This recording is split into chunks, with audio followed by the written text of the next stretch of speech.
come on, Ngoluko, come on. Washington State, Ngoluko, come on, Ngoluko, come on. Sa apply no kaniya mantara do kola, come on. Ibe do kola, foi mantara do kola. Working family task credit going tele mesilo kan katanyining. Signing amoy, signing yamoy, fanay wuli yatanyining. Sibe sito wuli efisiati ko nibe wasentim bankoka. Kairo nata e konko baila ko sino babule yatanyining. February 1st la bela chila na mukuto wasentim bankoka. Na modila la siyate jano, bani nyul mankan. Fali malonko, nyurbe makoy rolela. Fali malonko, nyurbe marolela. Fali malon, nyurbe makoy rolela. Fali malonko, nyurbe marolela. Washington State, yekibaro na tanma. Oh, bejambaro lela. Washington State, yekibaro na tanma. Bejambaro lela, kodo kuladu, na jambaro du malambalu. Ibato lela, kodo kuladu, na jambaro du malambalu. Ibato lela. Washington West Africa, sentankoli kolaboy. Ikona a place in Binava. Working families, that's craving sanyini. Kona apply muna simbinava. Working families, that's craving sanyini. Manke don toro tiborola soya tanyini.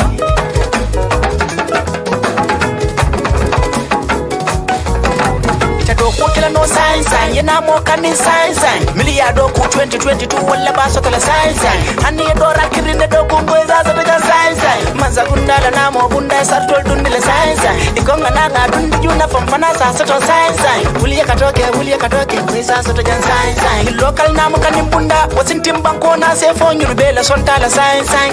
This one is fine fine. Nindo di wando man killing ko man sakunda la federal government. Nindo na sign sign. This one is fine fine. Timandi, ni la sarto timandi, timandi, ni la sarto timandi. Sa soto keno, minka nyanta dola, wuli kilinge me fulola, ba timandi, timandi, ni la sarto timandi, timandi. Sa soto keno, minka nyanta dola, wuli kilinge me fulola, ba timandi. Ma come on.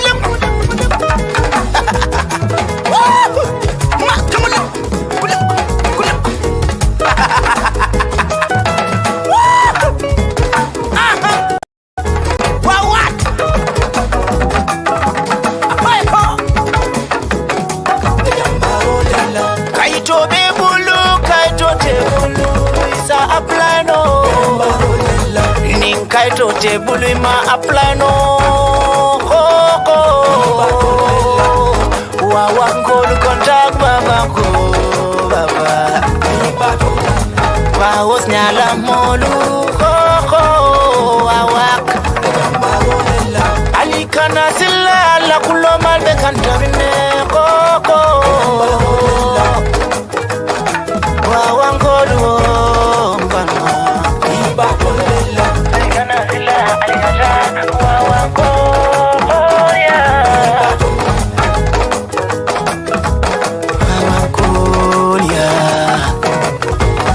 Washington State, yekibaro le na tanma.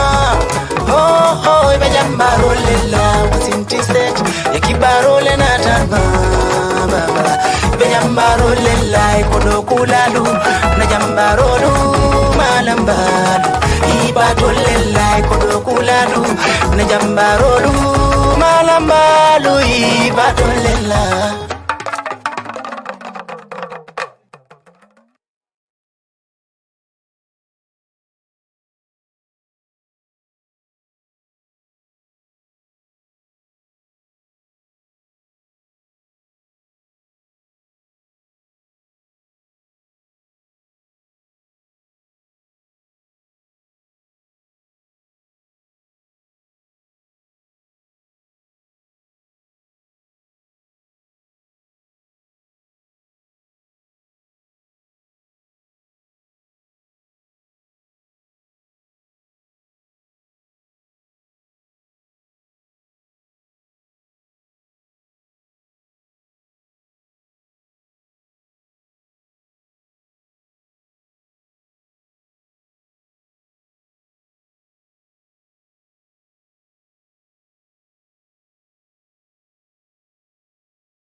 says, Deuteronomy 8:18, it says, but thou shalt remember the Lord thy God, for it is he that giveth thee the power to get wealth. That is he that that he may establish his covenant with which he sware unto thy fathers as it is this day. So first thing, before I even let me read a couple more. Verse 19. And it shall be, if thou do at all forget that the Lord thy God, if you forget the Lord thy God, and walk after other gods, and serve and worship them, I testify among you this day that ye shall all perish. Okay, now, what does it say in verse 17? And thou, he's warning them in verse 17, don't say this. And when thou say in thine heart, my power and the might of mine hand hath gotten me this wealth, thou shalt remember that the Lord thy God, for it is he that giveth thee. So God is warning them about making the mistake of thinking that they did this. I get it. You did some of it. You did the part you could do. See, like you saw something and then you did something about what you saw, right? But you know how to make yourself look, but you don't know how to make yourself see. So God gave you the power to see the thing that you looked at. You know how to make yourself walk, but you don't know how to make your legs work. So God gave you the power to do the walking. You know how to make your hands hold, like you know how to hold something, but you don't know how to make your hands hold, right? You know how to hold something. I know how to hold something in my hand, but I don't know how to make my hands hold. There are people whose hands don't hold. And so God gave me the power to hold, and he gave me the power to walk, and he gave me the power to see, and he gave me the power to think. So even if you did it, even if you build a business and you build a successful business and you generate lots of leads, you generate lots of revenue, and you generate lots of profit, and you built a multi-million-dollar business, here's the reality. You didn't do it by yourself because a whole bunch of stuff you did, you couldn't have done unless the Lord gave you the power to get that wealth. So I'm going to tell you something about wealth. I'm going to tell you a couple things about wealth people don't know, and then I'm going to give you, I'm going to show you, I'm going to break down this power to get wealth into its subcomponents. Okay. First thing we're going to say is this. Wealth is, in fact, I'm going to write it on the board. Wealth is a high energy result. So wealth is a high energy result because everything is energy, and energy is neither created nor destroyed, it just changes form. So wealth is a high energy result. So if you're going to create wealth, you have to operate from a place of high energy. What kind of energy, everybody? Talk to me. High energy. Okay. So there's a physics principle. Here's what the physics principle says. No high energy result will ever flow to a low energy source. By the way, it's interesting. It says you shall remember that it's the Lord that gives you the power to get wealth. Well, what is power? Power is energy. Like some people call like electricity, they call it the power company. The electric company, they call it the power company. Some people call it energy, right? But it's the same thing. So it's the Lord that gives you the power. It's the Lord that gives you the energy. Wealth is a high energy result. No high energy result will ever flow to a low energy source. That's why you have to become hyper intentional about everything that you say, because the words that you speak have energy. And that energy is telling the world something about you, whether you match what they are looking for. So wealth is a high energy result. No. So like you take a 747, like a 747 jumbo jet, it holds, I think, 419 people, which is a lot of people on an airplane, right? It's like a small town. And fully loaded, a 747 weighs 986,000 pounds. Now, that doesn't seem like like when you see 987,000 pounds, the first thing you think is not, you know what? I think what I'll do is see if I can get this 986,000 pounds 5 miles in the sky and see if I can get it moving about 500 miles an hour, right? That's not the thought that comes to your head. But when you see a 747, it always has 4 engines, has 2 on each wing. Those engines are not lawnmower engines. They are not 4-cylinder hybrid Prius engines. They're not even Rolls-Royce W12 combustion engines. They are very, very powerful jet engines. In fact, 747s are so overpowered. If they lose 3 engines, the plane can still fly with one. It won't fly as straight, but that's why they have 4 engines. It's quadruple redundancy, right? And so you say, Myron, what's your point? My point is, if you desire wealth, which is a high energy result, then you must become a source of what? High energy. Talk to me about a source of what? You have to become a source of high energy. So you have to become a source of high energy. And when you become a source of high energy, then high energy things will start flowing towards you. But if you're a source of low energy, then you will only low energy things will flow towards you. And then some people, Myron, that sounds new age. First of all, all truth belongs to God.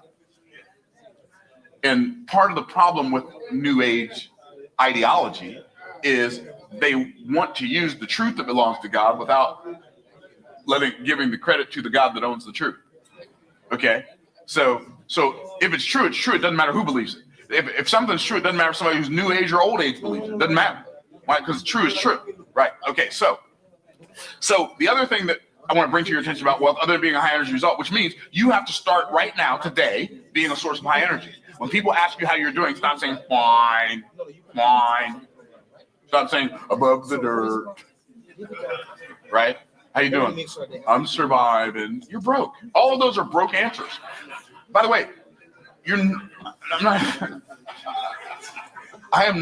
there's no intended humor in anything I'm saying. Wow. There's no intended humor in anything I'm saying. I'm as serious as I can be. Like it's like you being above the dirt is costing you a fortune. Why?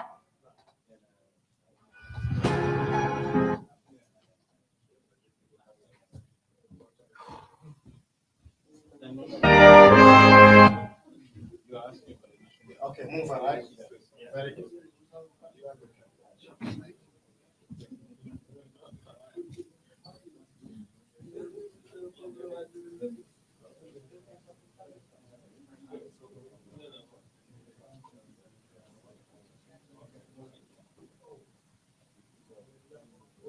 Thanks for that. That's your computer. Yeah. Just put it there. You were asking. Yeah, we are. Oh. I have this.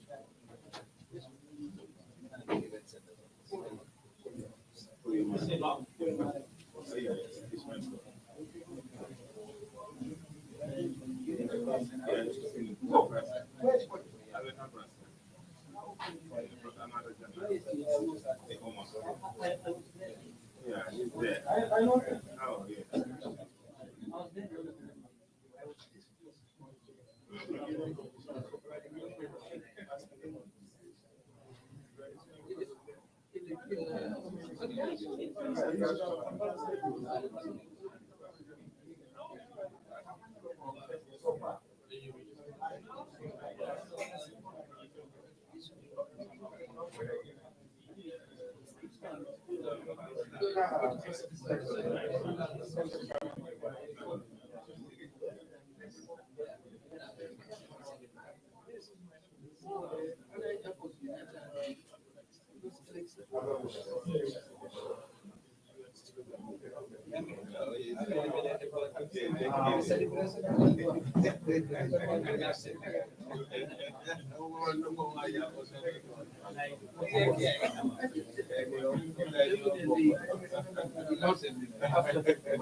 yeah. You keep about the efforts, I use what I do,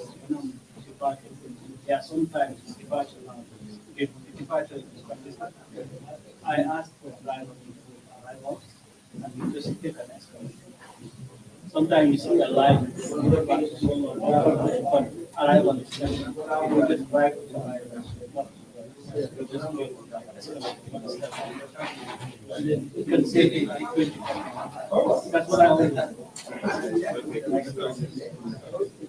And also when I go to pick someone up and the driver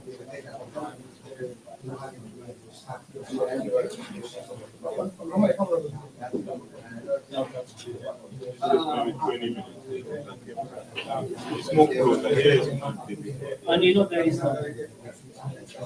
where you guys are based, there is this.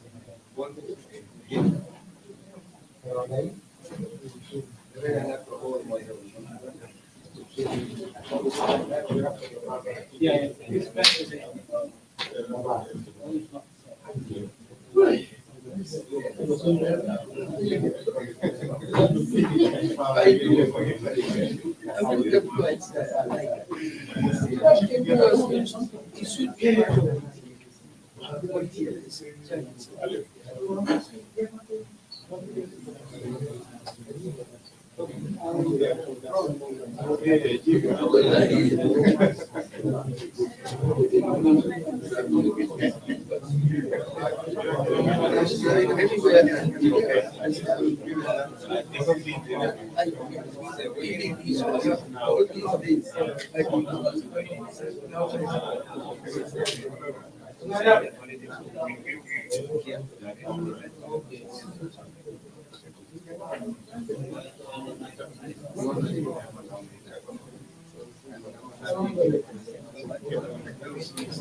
Real on the beat. Jota amul fi ma jëm ma sori lool coono bi ci mbañal yow rekk yaa ci des xoolal fi ma ne xoolal fi ma jóge waay taal bu yàlla taal ñaani waju di ma aar yoon wi dafa sori man taluma ku ma bañ jàmm ak pexe yàlla dogal wasak du ma xañ fu nekk yaa koy dogo defa yàq sama der aaru ngi ba dem na xol bu rafet mu ngi faay man fu ma fël dafay gën naaj man no ci dara kon kul waay happiness ma daal di dund waay doxal ci rim nag daal di sukkur waay nanga seen ci kaw oro ba may dem lu mu leen may xuus damay xuus di dem nanga seen ci kaw oro ba may dem lu mu leen may xuus damay xuus di dem mano ci dara xamal ni lii la yàlla dogal mano ci dara nangul ni lii la yàlla dogal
It's real life music.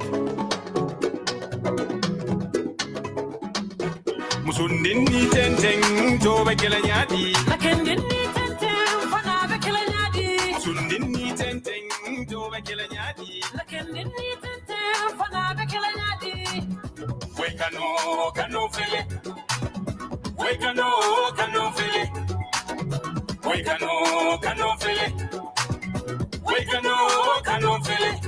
Elete mutaku ngang hakili twitu konna wiri kaso.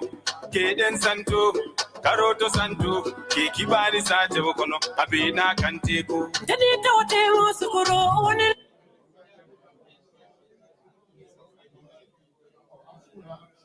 Nduti, warai, sindau dindau. Real on the beat. Our Gambia.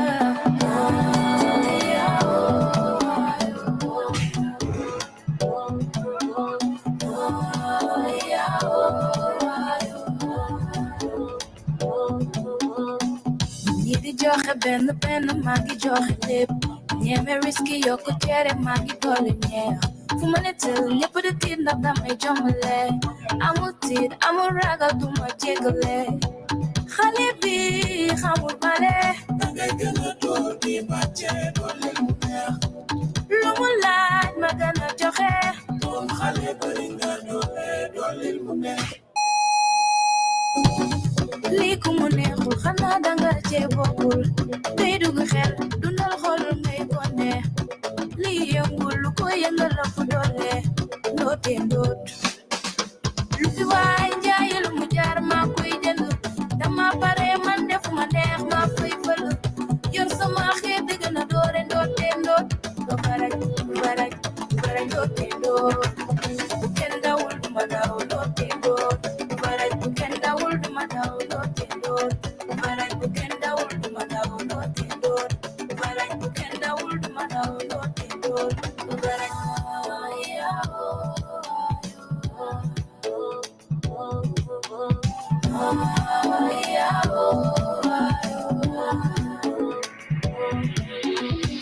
Ñaangi soju duñu mësa si seeni xalaat yeetale seeni fexe jeex ñeme lu metti ragal du tekki dara xewandu ndax damay dooga door ñoom bu ñuy wax duma faale dama amul jot te bu may door duma baale man ngeen ma son du teema duma leen yéen a ngi daw ma raw leen jaay leen xel ba daan leen lu fi waay njaay lu mu jaar maa koy jënd dama pare man defuma neex maa koy fël yor sama xeet dëgg na doore ndoote ndoot ba baraj ndoote ndoot bu kenn dawul duma daw ndoote ndoot baraj bu kenn dawul duma daw ndoote ndoot baraj bu kenn dawul duma daw ndoote ndoot baraj bu kenn dawul duma daw ndoote ndoot baraj ñi di joxe benn maa ngi joxe lépp ñeme risque yokku cere maa ngi dolli neex fu ma ne jël ñëpp di tiit damay jommale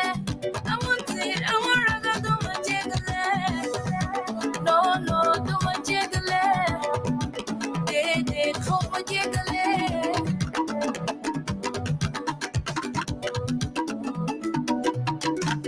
lu fi waay njaay lu mu jaar maa koy jënd dama pare man defuma neex maa koy fël yor sama xeet dëgg na doore ndoote ndoot ba baraj ndoote ndoot bu kenn dawul duma daw ndoote ndoot baraj bu kenn dawul duma daw ndoote ndoot baraj bu kenn dawul duma daw ndoote ndoot baraj bu kenn dawul duma daw ndoote ndoot baraj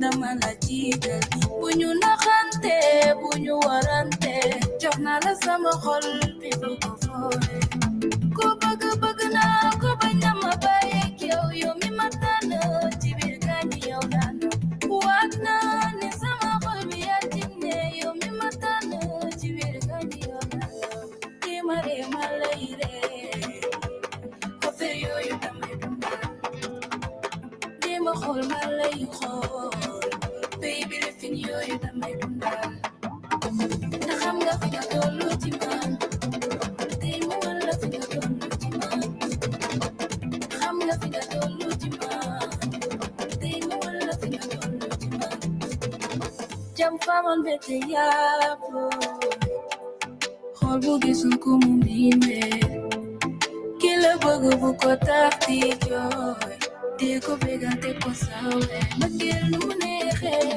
noonu la mete mu xoli gisee dafay gën a neex rema chéri boy rema waroo ma sori chéri boy jege ma rema lay ree affaire yooyu damay dundal di ma xool ma lay xool baby lifin yooyu damay dundal na xam nga fi nga tollu ci man tey mu wala fi nga tollu ci man xam nga fi nga tollu ci man tey mu wala fi nga tollu ci man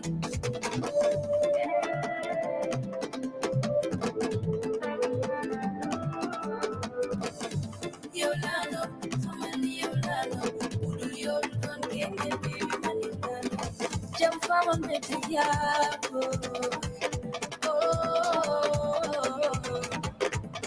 kila bëgg bu ko tax di jooy di ma lay ree affaire yooyu damay dundal di ma xool ma lay xool baby lifin yooyu damay dundal na xam nga fi nga tollu ci man tey mu wala fi nga tollu ci man xam nga fi nga tollu ci man tey mu wala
mënoon ci dara kon na cool waay happiness ma daal di dund waay doxal ci rem la daal di suuka waay nanga seen ci kaw Europa may dem lu mu leen may xuus damay xuus di dem nanga seen ci kaw Europa may dem lu mu leen may xuus damay xuus di dem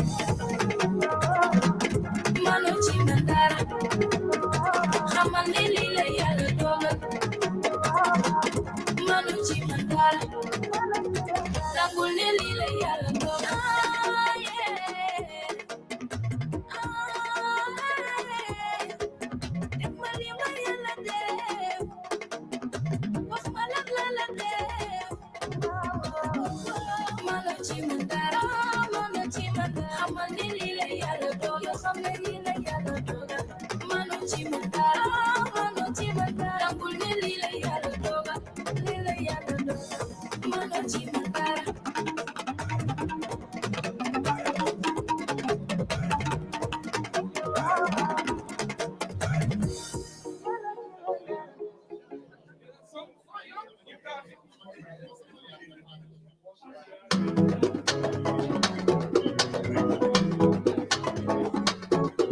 It's real life music. Musundini tenteng to be kila nyadi. Lakendini tenteng fana be kila nyadi. Musundini tenteng to be kila nyadi. Lakendini tenteng fana be kila nyadi. We kano fele. We kano fele. We kano fele. We kano fele. Lete mutaku ngang hakili tweeto konna were kaso keden santo karoto santo kikibari sate bokono abina kanteko Jani dote usukuro onelio akano kutumuna amang imagine no akano lano mang hakili fulo so doido akano calculation minus on impulso times and in division no equals to our future.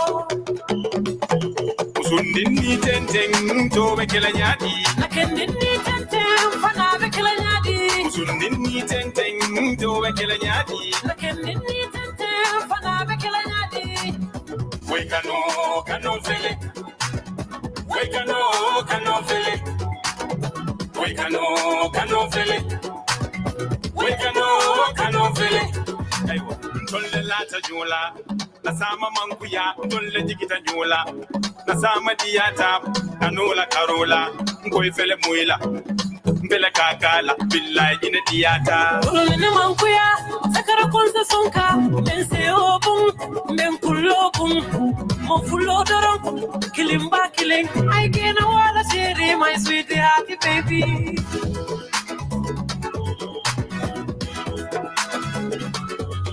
Udosio kesio musosio alfa yene diwa udosio kesio musosio alfa yene diwa yitwa tenetabaya alfa kumale benta yene ngale killing yitwa tenetabaya alfa kumale benta yene ngale killing.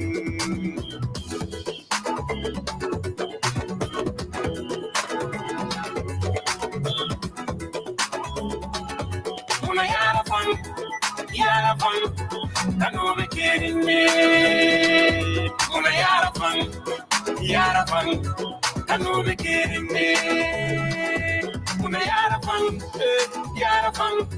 kano be kidding me. Una yara fun, kano be kidding me.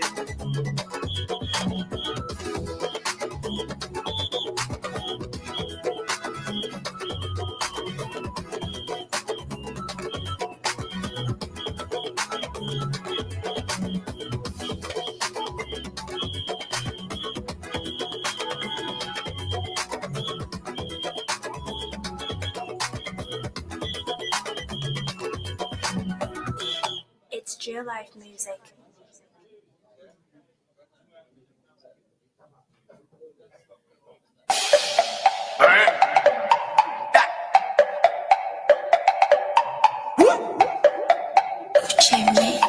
Give him mine. Zendara, Janadara.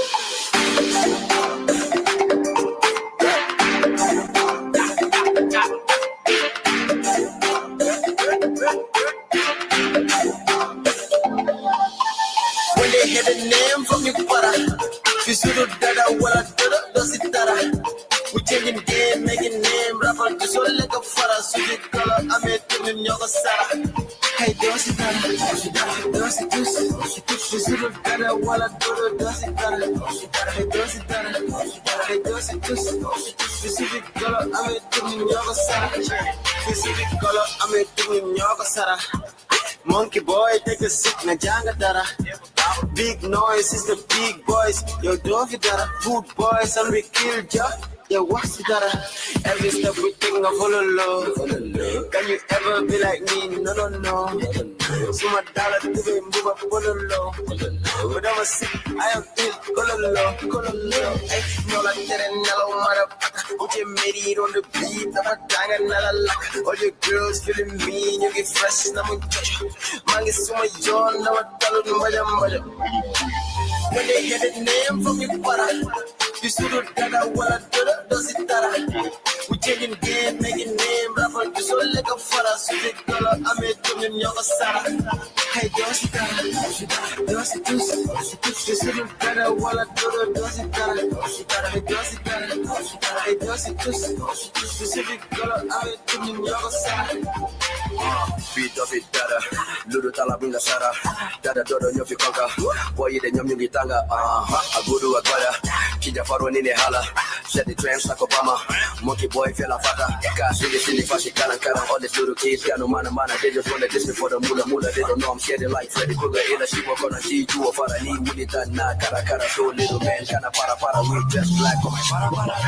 All your hits got my name. I'm your master. If you try me, I'ma come like a disaster. Book a noise that is for you little rappers. If you cross my line, I'ma hang you like a monster. Why they get a name from me, para? You see the dada, what I do, does it dada? We changing game, making name, rapper, just so like a fella. Sweet color, I'm a tum in your side. Hey, does it dada? Does it do? You see the dada, what I do, does it dada? Hey, does it dada? I just it just specific color. I'm a tum in your side.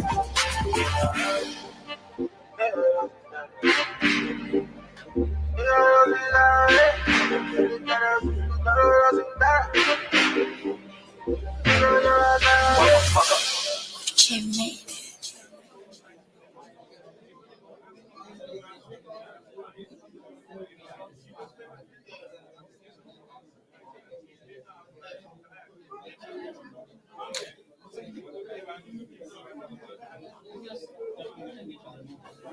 Degala 22 years deka bangi nahari ñi ki ak man Gambia ñoko mom fi la ñoo tok ñu mek ko fi diakuya kon sa mek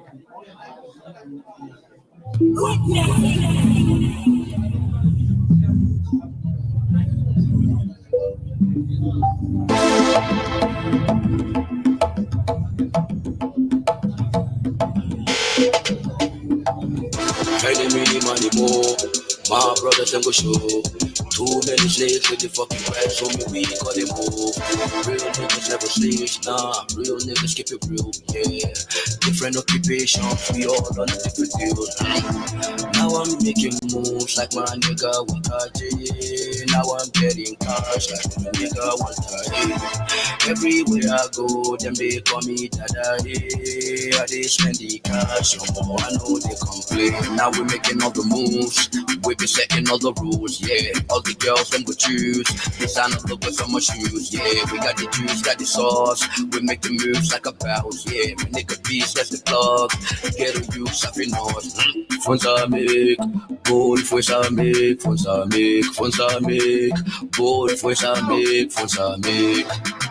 Ina sukuta, ball, fonds à make, ina BK, ball, fonds à make, fonds à make, ball, fonds à make, fonds à make, fonds à make, ball, fonds à make, fonds à make.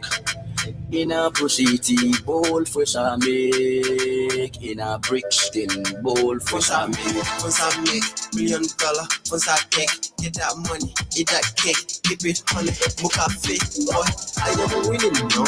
All my niggas chilling, no. Don't you get that feeling, no? Why they hate, I'm feeling, no.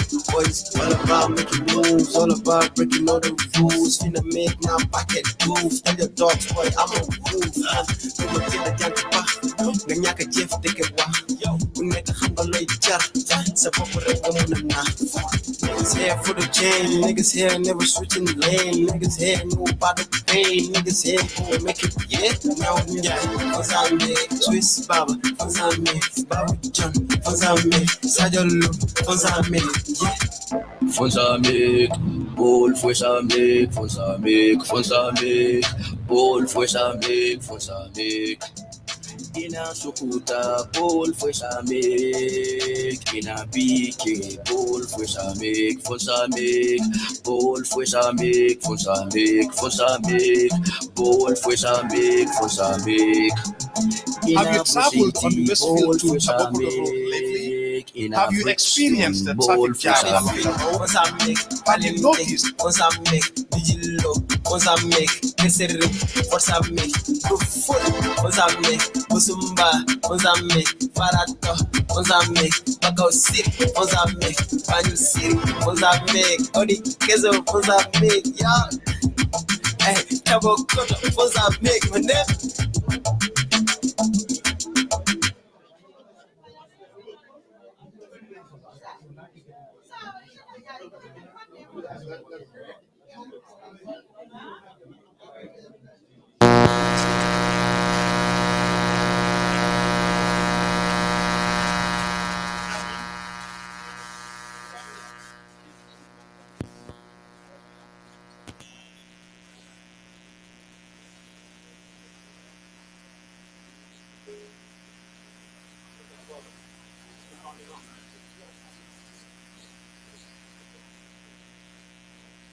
One.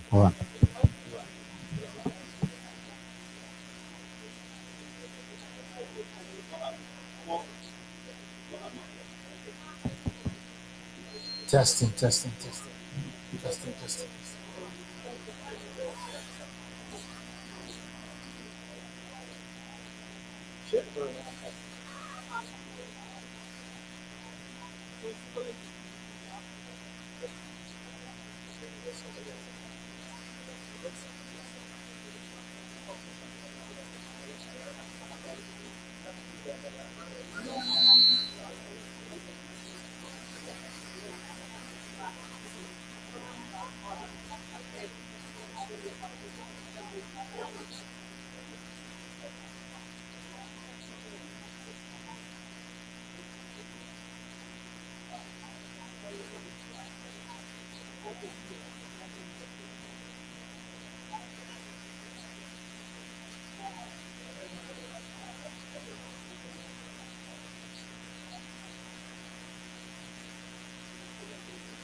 You're on the phone. No. You're on the mic.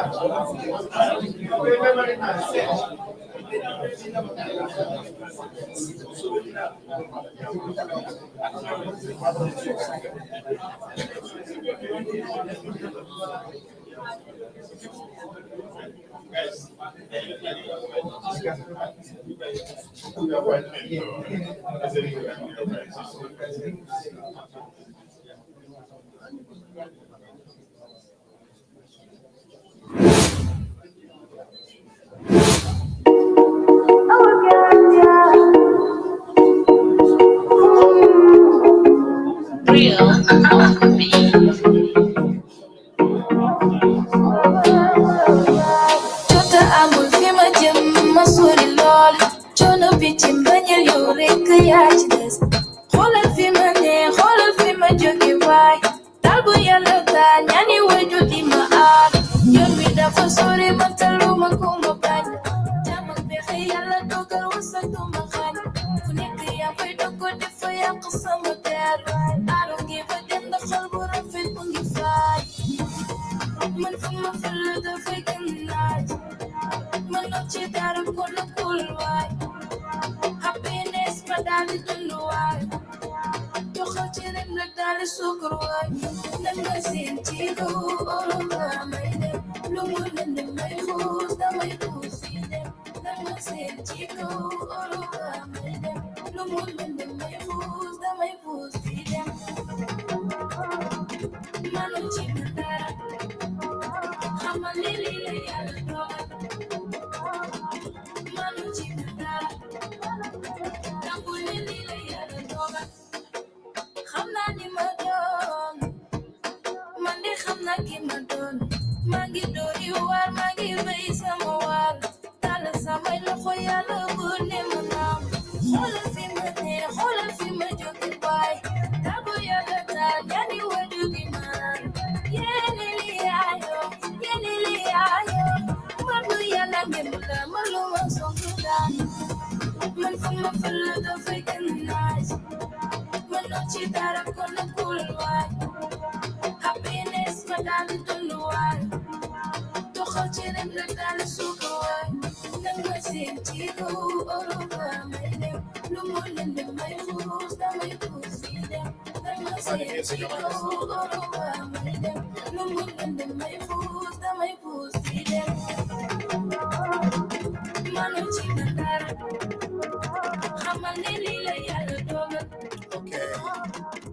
Assalamu alaikum.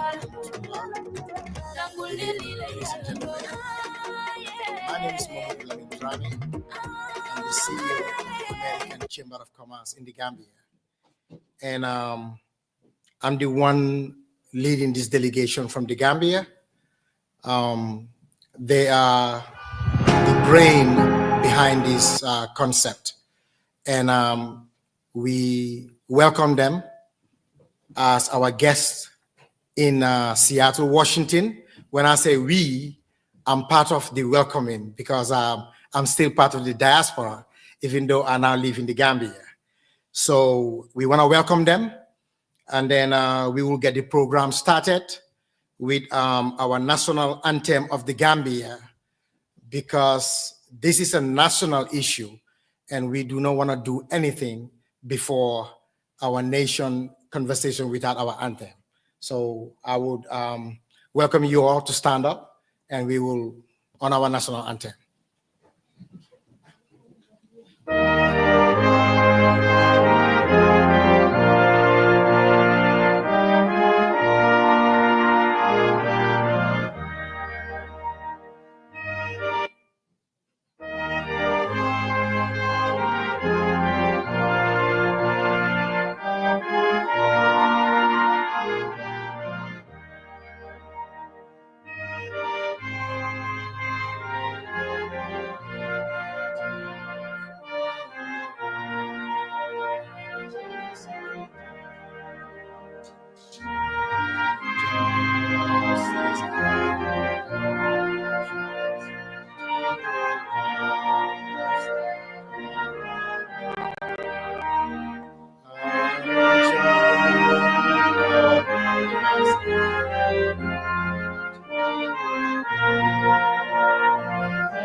Only part that's messed up, right there.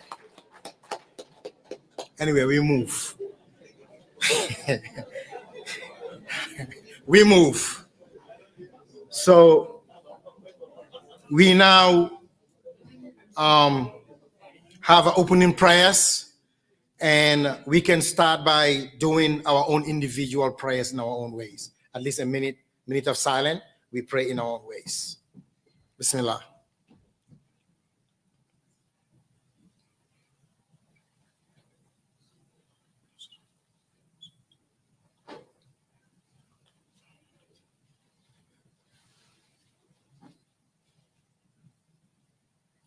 Amen. So to start the program, since we are in your city, we cannot do anything without at least asking one of your elders, one of your figures within the community, to at least welcome our delegation from the Gambia. So I think we were looking for Mr. Sadie. If Mr. Sadie is not here, Sadie Cisse. If he is not here, can we call on Palamin Mane to at least welcome us to Seattle? Thank you.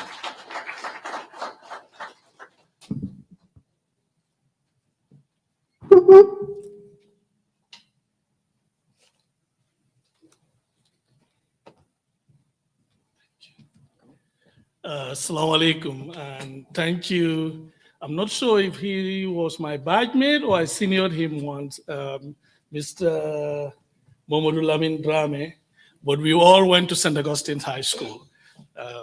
So I would like to take this opportunity on behalf of the community in Seattle and around Seattle, around the greater Puget Sound area, to welcome our delegates here from the America Gambian Chamber of Commerce in the Gambia, and all the other stakeholders that are here, the Central Bank of the Gambia, and other delegates. I'm not sure who, where you all come from, but we would like to welcome you here. Seattle is actually a very vibrant city with a lot of potential. So I'm sure if you do your deliberations, you will find some very, very strong partners in this community. Infrastructure development is key for Africa. We cannot move forward without infrastructure. And road networks, telecommunication, and others are key components of that. So we welcome you all, and we would like to hear from you what you have and see if we can partner and contribute to socio-economic development in the Gambia. Thank you all, and enjoy your stay. Thank you.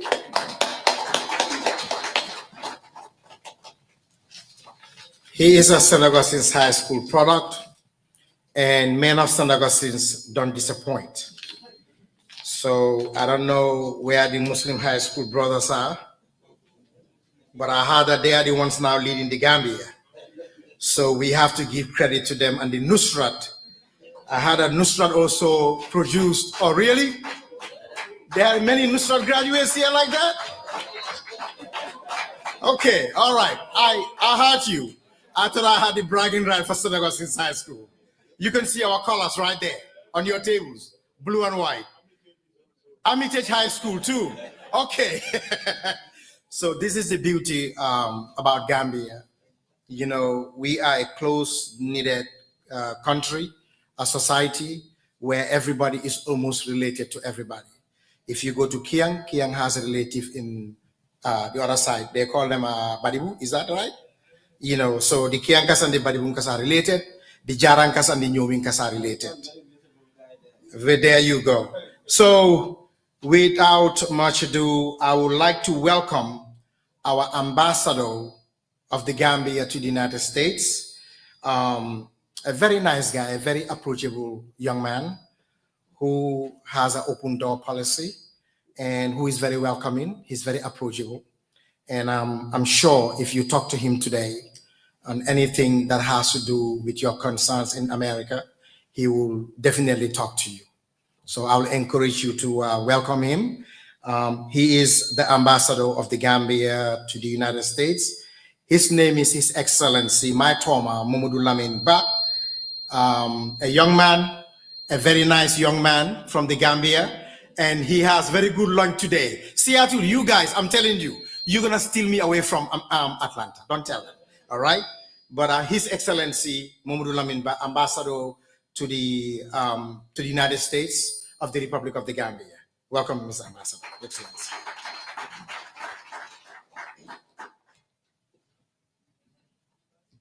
Good evening, Seattle. It is my pleasure to be here. I think I will somehow hijack the theme of today's event for a while before I go back to it. First, I want to use the opportunity, to introduce myself to Seattle. I should have been here much earlier than today.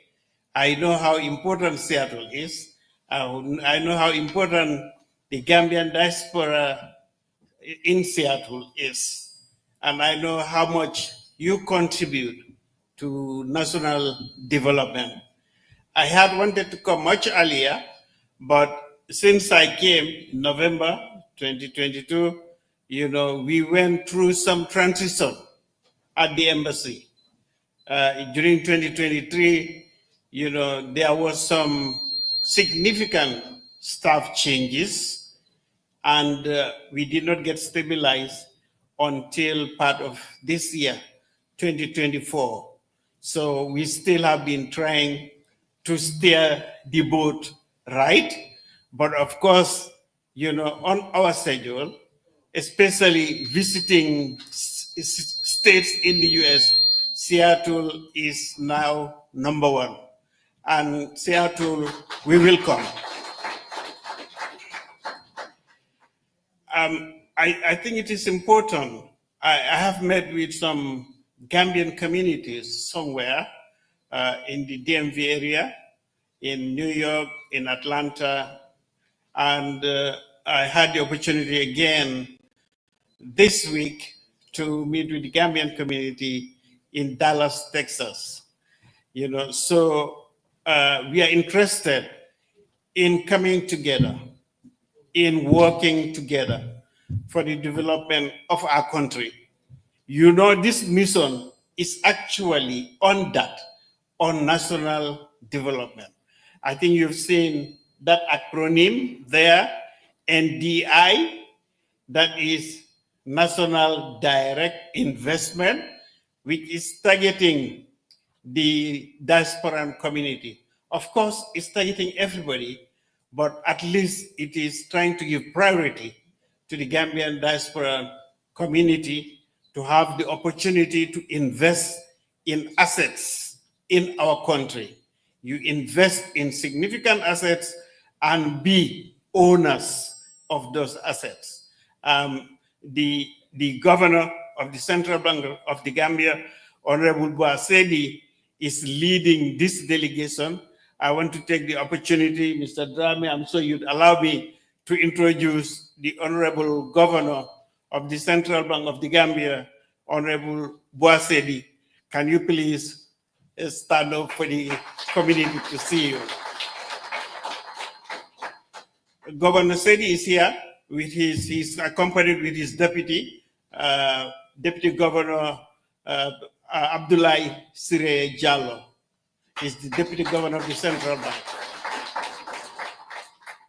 Okay, we also have the Permanent Secretary at the Ministry of Public Service, responsible for delivery, Mr. Aliou Loum. We have the Director General of the Roads Gambia or National Roads Authority, Mr. Sanyang. It's also on the delegation. We have the Director of Development Finance at the Central Bank of the Gambia, Director Alaji Fadera. We have an economist also from the Central Bank of the Gambia, who is a technical guy supporting all the happenings at the Central Bank and this investment, Mr. Momodu Ba.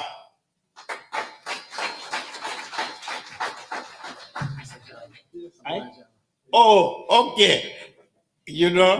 Some PS ate too much today during lunchtime. So I think he's feeling sleepy. They are all full of making me forget about him. But he is the Permanent Secretary at the Ministry of Finance and Economic Affairs, PS Abdoulaye Jallo. So you will hear from this team today. You will hear from the governor, you will hear from his deputy, you will hear from his technicians, and you will hear from the experts in infrastructure, including the Director General of the National Roads Authority. So I am sure we are all eager to hear from them. But I just want to say, again, as ambassador, I want to be connected. I want to be connected with each and every one of you. I am interested in having contact with the Gambian community. I am aware that there is a Gambian association, so I'm interested in getting connected with the leadership of the association, because an association would bring people together and will bring everybody together. So let us come together through an association and let the association be very much directly in contact with us. Let us work together to address issues that need to be addressed either here in the US or back home in the Gambia, because we have issues that we need to address here in the US, and we have issues that we need to address back home. We have to talk about our families. We have to talk about our status. We have to talk about our children. You know, our children, although they may have American citizenship, but they belong to the Gambia. They are Gambian children. So I would appeal that let us not overlook their Gambianship, their citizenship as Gambians, because they can have dual nationality. They can fly the Gambian flag under any forum. They can fly the Gambian flag representing the Gambia in sports internationally. This has happened. Seattle made an example. This girl from Njado, from Seattle, represented the Gambia internationally on many occasions, and she won gold for the Gambia, flying the Gambian flag. But after that, she came back to the United States of America. She came back to Seattle. So that is how we should bring up our children. They know that they belong to the Gambia. They know that they have a home that they belong to. I'll give an example. At the beginning of this year, in January, we took some American doctors. Since last year, they started engaging us. These are experts in various fields in medicine. They came to our office. They said they are experts. They are medical doctors. They are all Americans. They are all ladies. But they want to give back what they have, some of what they have. They want to give some of it back, and back to the continent, back to Africa. They don't know where they came from. They are African Americans. They know they belong to the continent. They came from the continent, but they don't know where in the continent. I told them that come and give back to the Gambia. You came from the Gambia. We arranged through another association which is headed by a Gambian to take this group to the Gambia. They were there for 2 weeks, and they served at the FSTH hospital for 2 weeks in different areas for free. They bought their air tickets and they paid for their hotel accommodation and so on. The only thing the Gambia did through the First Lady's Foundation was to facilitate their their travel in country. They gave them transport, they gave them bus, they provided driver, they facilitated their mobility within the country. But all other things, they spent it from their pockets individually and from their leave. They were not sent by their hospitals. Each one of them took their personal holiday, their vacation, and gave that vacation, that air ticket, that money, and that service to the Gambia for free. We have gone further to agree with them that we want to institutionalize this. And they have agreed that now we will declare February as the medical mission month. Every February, the team will go to Have you traveled on the Westfield to Tabokoto Road lately? Have you experienced the traffic jam along the road? Have you noticed the persistence of the traffic jam? Just one example. Above all, have you experienced the inconvenience that accompany you as you navigate your way through this traffic? It can be both costly and frustrating. Well, imagine having an alternative route to this congested Westfield to Tabokoto or Westfield to Birkama Highway. A bypass from Sting Corner to Mandinaba could greatly reduce traffic congestion in the Greater Banjul area, significantly improve travel time, reduce cost for passengers, improve safety, and scale up environmental benefit. Plans are and they underway wouldn't know where to to build this give back. bypass and make it a toll road. Let them know An analysis that has shown they have that to give those back who invest to in the this Gambia. toll road can Please, recover I their want investments us to and pay attention to potentially this, make and I want significant us profits. The bypass make could sure be financed through we bring National up our Direct children Investments, in this NDI, form. and complemented by be Foreign Direct Americans. Investments, FDI. Verified. The But they NDI can is an remain initiative Gambians. that would create a platform They through belong which to us. national savings Let them of both be residents part and of us. diaspora Let them Gambians own are channeled to whatever finance Gambia strategic has. development Let projects them be that are entitled of to it. national Let them interest be and entitled can to generate homes. Let revenue. them be entitled The to bypass whatever will have a any self-financing Gambian capacity, is entitled to. operated through So, user charges, I and a just wanted strong to share incentive this, for participation as from an a appeal. financial viewpoint. I would In case you're wondering try about the and management come back of to this Seattle project, and have here's the more plan. time with the community. Representatives of the In investors some will be places, part I of the have board noticed of the Special that Purpose the Gambian Vehicle, or communities, we have SPV, different responsible to communities provide in strategic some direction places. and This oversight. community, In that other words, community, that they will be community. responsible But for in my overall view, governance that and decision maybe we making. should try and have This unified SPV will be Gambian a separate, association, one independent association, legal where entity possible. to Of course, own we and may have operate different the project. associations for location An reasons, escrow for some account other reasons. with account But details we should visible find a to way all of investors having will be an open umbrella for the project. organization, an umbrella body that By investing brings in a project all like the this, associations you are assured of a return together, on your investment, so that and most importantly, we can address improve the things lives together of thousands of wherever they happen.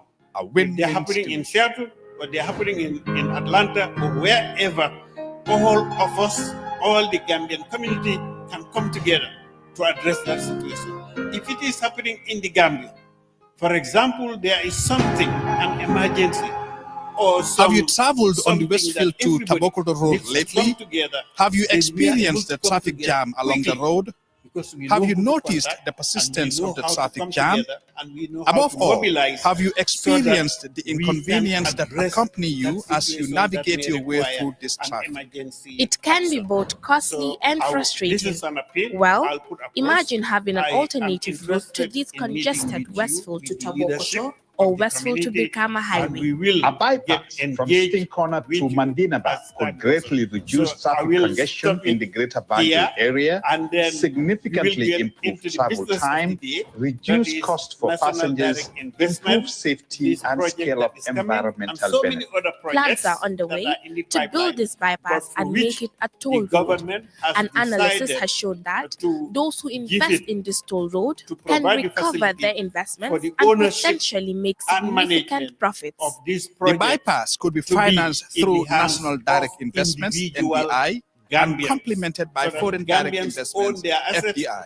The NDI is an initiative that would create a platform through which national savings of both residents and diaspora Gambians are channeled to finance strategic development projects that are of national interest and can generate revenue. The bypass will have a self-financing capacity, operated through user charges, and a strong incentive for participation from a financial viewpoint.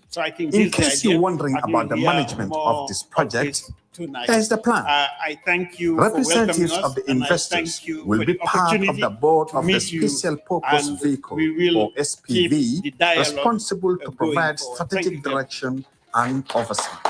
In other words, they will be responsible for overall governance and decision making. This SPV I would like will to be a call now separate, the delegates to the independent high legal table, entity starting to with the own and Honorable operate Governor the of the project. Central Bank, Honorable Boase. An escrow And we have account here this high with table. account details visible to all investors will be opened for the project. And His Excellency, I'm sorry that you sat down already. By investing but I would in like a to have project you on like the this, at the high you are table assured also. of a return on Thank your you. investment, and most importantly, improve the lives of thousands of Next Gambians. is a win-win situation. my friend, Mr. Abdoulaye Sire-Jallo, who is the first Deputy Governor of the Central Bank of the Republic of the Gambia. Not to mistaking them, I would like to call the permanent Have you secretary of traveled the on the Ministry of Westfield to Finance and Tabokoto Economics, Road lately? Mr. Abdoulaye Have you Jallo. experienced the traffic jam along the road? Have you noticed the persistence of the traffic this jam? particular young man, Above I'm going to all, skip him have you deliberately experienced because the I need him to come inconvenience to that the podium. accompany you So I'm gonna as skip you him. navigate your way Next, I'm through going to this traffic? call It can the be managing both director of costly the and National Road frustrating. Authority, Well, Mr. Usman imagine Sanya. having an alternative route to this congested Westfield to Tabokoto or Westfield to Birkama Highway. My friend, Director, to Development Mandinaba Finance could greatly Department reduce of the traffic Central Bank, congestion in the Mr. Greater Alaji Banjul Fadera. area, significantly improve He is the travel only time, Kianka among us. reduce cost for passengers, So improve safety, we have to make sure and we take scale care up of him. environmental benefits. Plans are We have underway nobody bunkas, to by the way, build this among us. bypass We have and one make it a Jaranka toll and one road. Kianka. An analysis So has shown I would that like to those who invest in acknowledge, this I toll think road he's busy can recover somewhere, their investments and potentially my make Toma, my younger significant brother, profits. Mumudu Ba. The He is bypass also could be financed Economist through Development National Finance Direct Department Investments, of the NDI, Central Bank. and He's the young man complemented by behind you Foreign right there. Direct Investments, FDI. The NDI is an So initiative before that would I call create a on my platform best friend through on which this trip, national savings he is of the both permanent residents secretary and diaspora of the Gambians are channeled Ministry to of Public finance Service. strategic development His projects name is Mr. that are Ali of Ulum. I national always speak interest on him. and can I'm trying to generate get him to become revenue. a Jaranka, but The he bypass refused. will have a So that's why I self-financing always have to delay capacity, him. operated So through before I user get him here, charges I would and like a to strong acknowledge all of you, incentive for my participation brothers from and a sisters in financial Seattle. viewpoint. There are In some case that you're I've wondering been about the talking to over management the of phone. this project, I've never met them. there is the plan. Today is the first day I've met them. Representatives And of I the definitely investors feel like they will have be been part family of the for a board long of the time. Special But in this Purpose room, Vehicle, I have or some real SPV, blood responsible to sisters provide strategic from the same direction mother and father. and oversight. And I would like to In other definitely words, appreciate they will be their love, responsible even for though I couldn't overall spend some time governance with them. and That's decision Aja making. Musukeba Drame This and Ajaratu Hadi SPV will Drame be a separate, and my beautiful niece independent Yama legal Senghor, entity my nephew to own Basiru and Senghor, operate my the other project. niece Ndeyasin, I see you. You can hide from me. But I have An a special escrow sister account called with Fanta account Sisi. details visible Even though to she's all a citizen. investors will be And open Fanta and for the I project. had a special scholarship to leave the Gambia By to come investing to the in United a States project as like an this, athlete. you are assured of a return I'm a on former your athlete, by the way. investment, and most All right? importantly, You don't have to look at this improve the stone. lives I'm a of former athlete thousands of the of Gambia. Fanta also is a win-win former athlete solution. of the Gambia. She's a 1996 Olympian representing the Gambia at the Atlanta Games. So we were on the same team. She's my sister. I love you, Fanta. If I start acknowledging everybody in this room, but especially to my brothers who Have you stood, traveled make on sure the that this Westfield to event Tabokoto happened, Road they lately? reach out. And I have a Have new you nephew I just experienced met the traffic jam recently, along the Baji. road? Have you noticed the persistence of the traffic Ibrahima, jam? right? Above And all, my brother-in-law, have you experienced Lamin the Mani. inconvenience that So, accompany Paus you Manju, as you navigate your thank way you very through much this for this. traffic? Thank It you for can be both accommodating us. costly and Thank you for putting up frustrating. with me. Well, Because you and I imagine have having the an same energy, alternative route and we're to gonna this keep back and forth congested with each other. Westfield to Tabokoto So thank you very or much for Westfield to this. Birkama And your Highway. team, A definitely bypass at from the Sting Corner to Washington Mandinaba West could African, greatly I think reduce it's traffic community center, congestion right? in the So Greater thank you all Banjul very much. area, I would like to significantly call my improve friend, travel time, Mr. Ali reduce Ulum, cost for Permanent Secretary passengers, of the improve safety, and Ministry scale of up Public environmental Services benefits. to Plans deliver are his underway introductory to build this bypass Mr. Loon, and make it a toll road. welcome here. An analysis has shown that those who invest in this toll road can recover their investments and potentially make significant profits. The bypass could be financed through National Direct Investments, NDI, and complemented by Foreign Direct Investments, FDI. The NDI is an initiative that would create a platform through which national savings of both residents and diaspora Gambians are channeled to finance strategic development projects that are of national interest and can generate revenue. The bypass will have a self-financing capacity, operated through user charges, and a strong incentive for participation from a financial viewpoint. In case you're wondering about the management of this project, there's the plan. Representatives of the investors will be part of the board of the Special Purpose Vehicle, or SPV, responsible to provide strategic direction and oversight. In other words, they will be responsible for overall governance and decision-making. Number one. This SPV will be a separate, independent legal entity to own and operate the project. Thank you for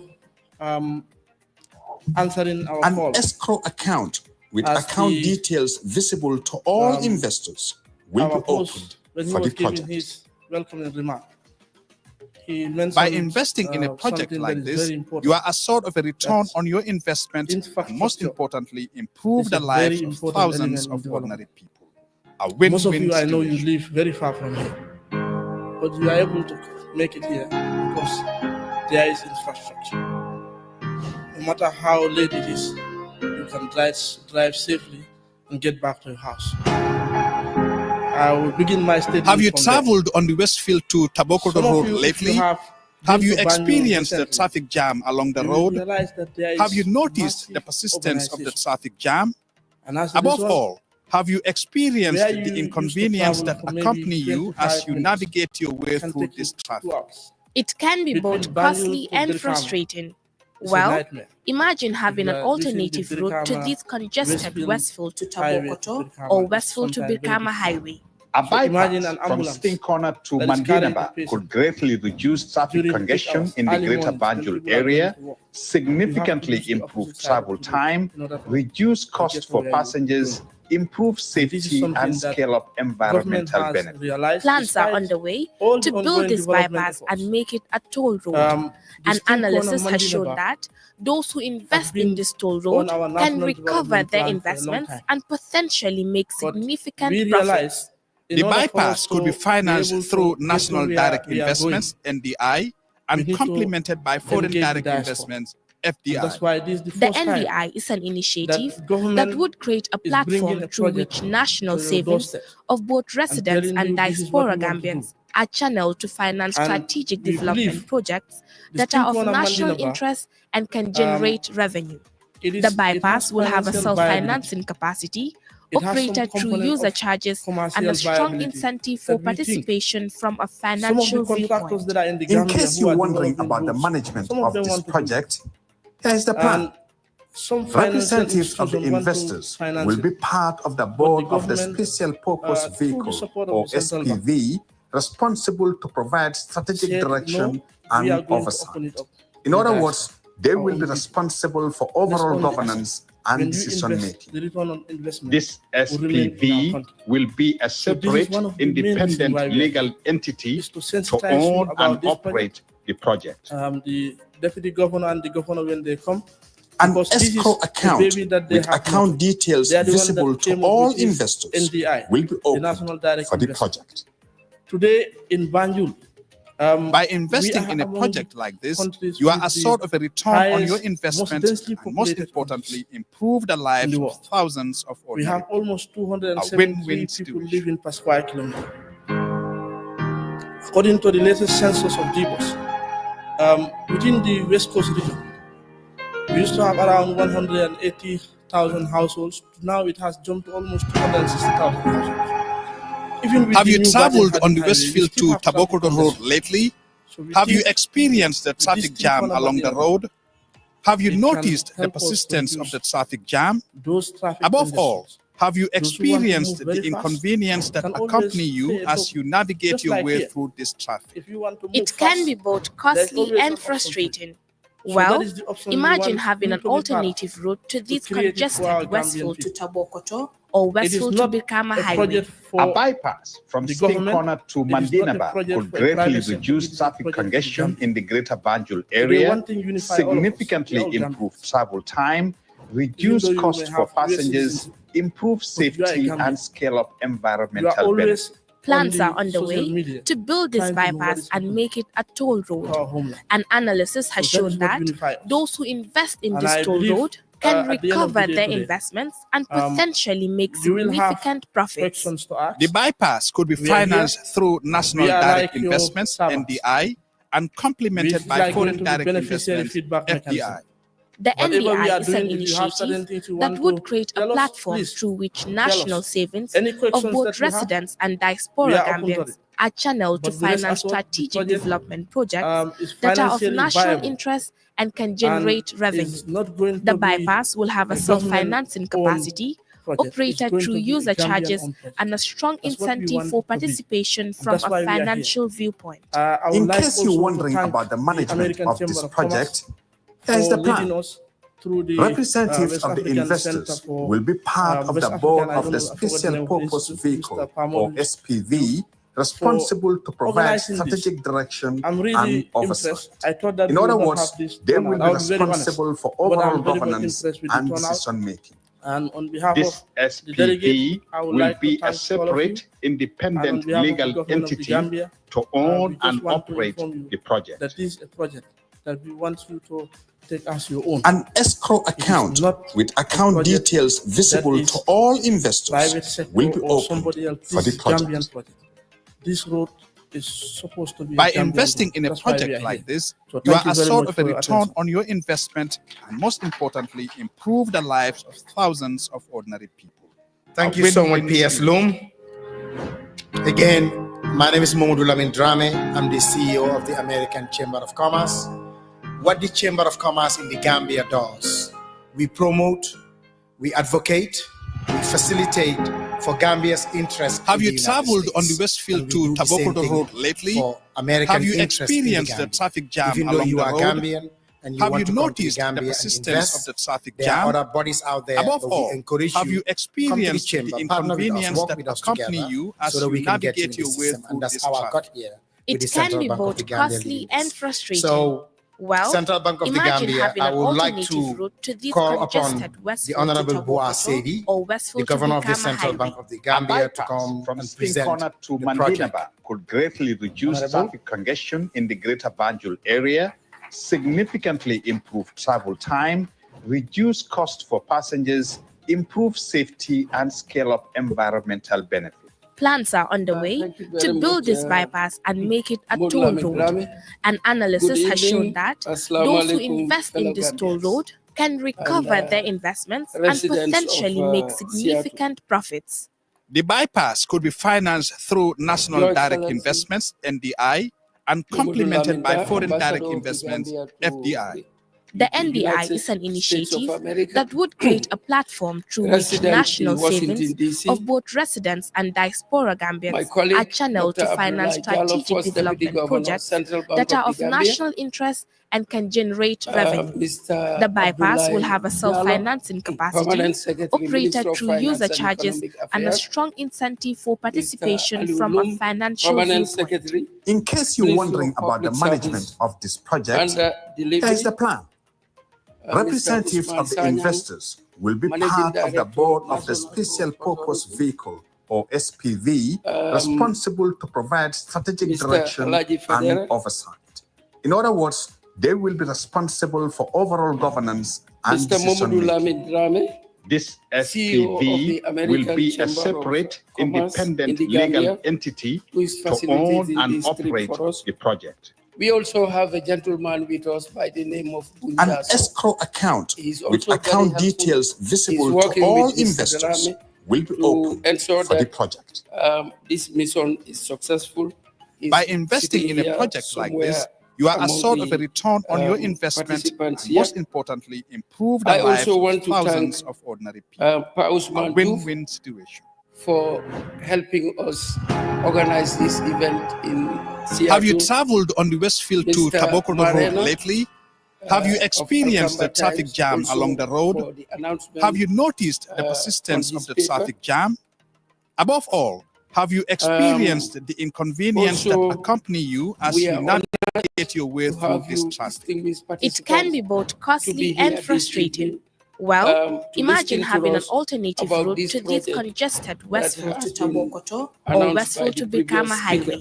A bypass from Sting Corner to Mandinaba could greatly reduce traffic congestion in the greater Banjul area, significantly improve travel time, reduce cost for passengers, improve safety, and scale up environmental benefits. Plans are underway to build this bypass and make it a toll road. An analysis has shown that those who invest in this toll road can recover their investments and potentially make significant profits. The bypass could be financed through National Direct Investments, NDI, and complemented by Foreign Direct Investments, FDI. The NDI is an initiative that would create a platform through which national savings of both residents and diaspora Gambians are channeled to finance strategic development projects that are of national interest and can generate revenue. The bypass will have a Recently, we've self-financing realized in capacity the Gambia operated through user that, charges and a strong the incentive for diaspora participation remittances, from a financial on average, viewpoint. In case you're wondering about the $700 management million. of this project, And, here's the plan. Representatives FDI of the on investors average will be is part of the board of the 125 Special million US Purpose dollars. Vehicle, Sorry, or over 700 million SPV, responsible US to dollars on provide average. strategic And for direction FDI, foreign and direct oversight. investment, In other on words, average they is will be responsible for 1.25 overall million US governance dollars. and So decision-making. you can clearly This see SPV that will be a separate, independent legal remittances from the entity to diaspora own is and almost operate sevenfold the project.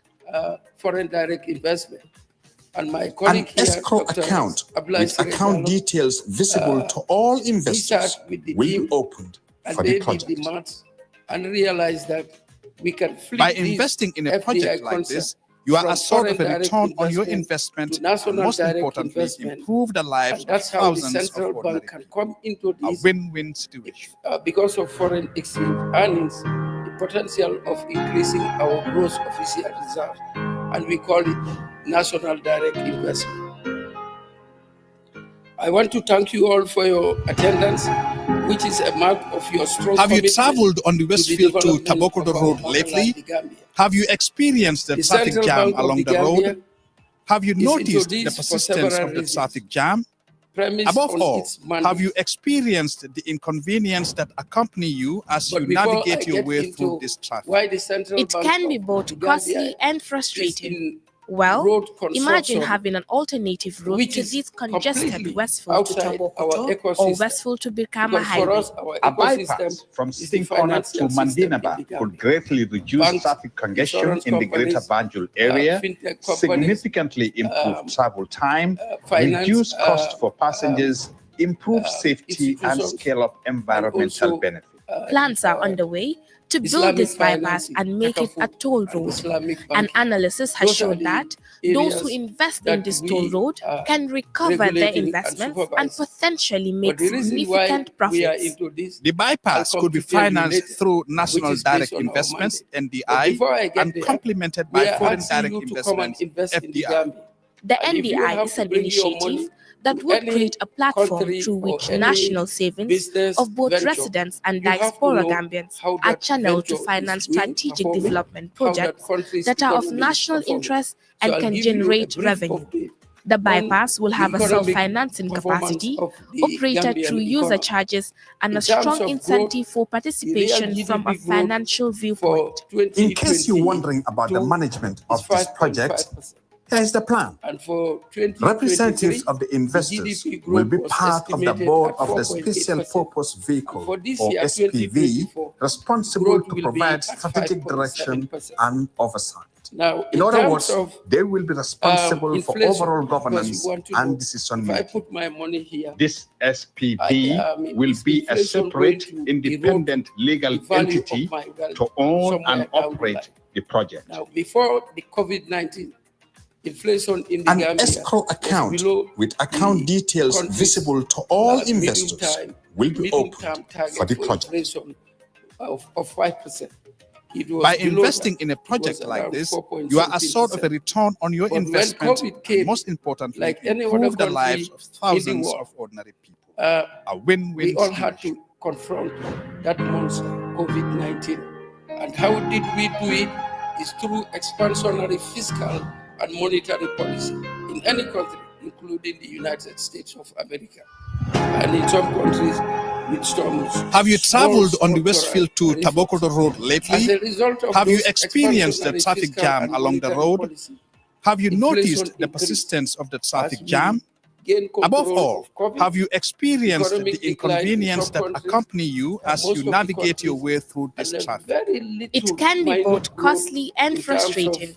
Well, economic performance imagine in some having an countries, alternative other route to countries. this congested But Westfield to what ended Tabokoto up happening or Westfield to because Birkama of the Highway. increase A in money bypass supply, from Stinkona to inflation Mandinaba it could went greatly up reduce significantly. traffic congestion in the And greater Banjul people have area, to fight that significantly improve travel as a time, result of reduce one cost or for the other hand, passengers, improve safety, and scale up environmental benefits. Plans are underway to build this bypass and make it a toll road. An analysis has shown that those who invest in this toll road can recover their investments and potentially make significant profits. The bypass could be financed through National Direct Investments, NDI, and complemented by Foreign Direct Investments, FDI.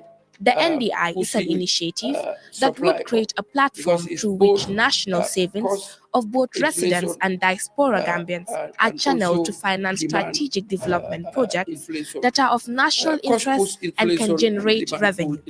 The bypass will have a self-financing capacity operated through user charges and a strong incentive for participation from a financial viewpoint. In case you're wondering about the management of this project, here's the plan. Representatives of the investors will be part of the board of the Special Purpose Vehicle, or SPV, responsible to provide strategic direction and oversight. In other words, they will be responsible for overall governance and decision-making.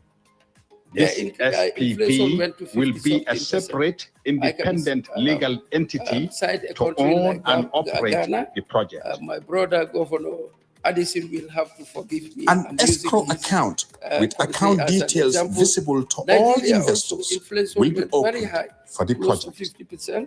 Sierra Leone, 50-something%. By investing in a project like this, you are assured of a return on your investment, and most importantly, improve the lives of thousands of ordinary. These three countries A win-win situation.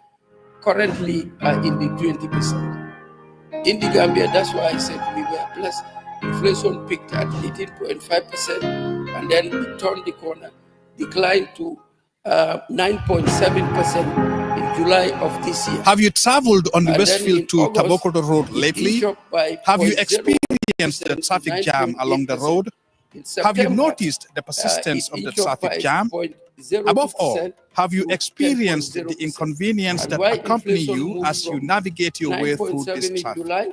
It can be both costly and frustrating. Well, imagine having an alternative route to this congested Westfield to Tabokoto or Westfield to Birkama Highway. A bypass from Sting Corner to Mandinaba could greatly reduce traffic congestion in the Greater Banjul area, significantly improve travel time, reduce cost for passengers, improve safety, and scale up environmental benefits.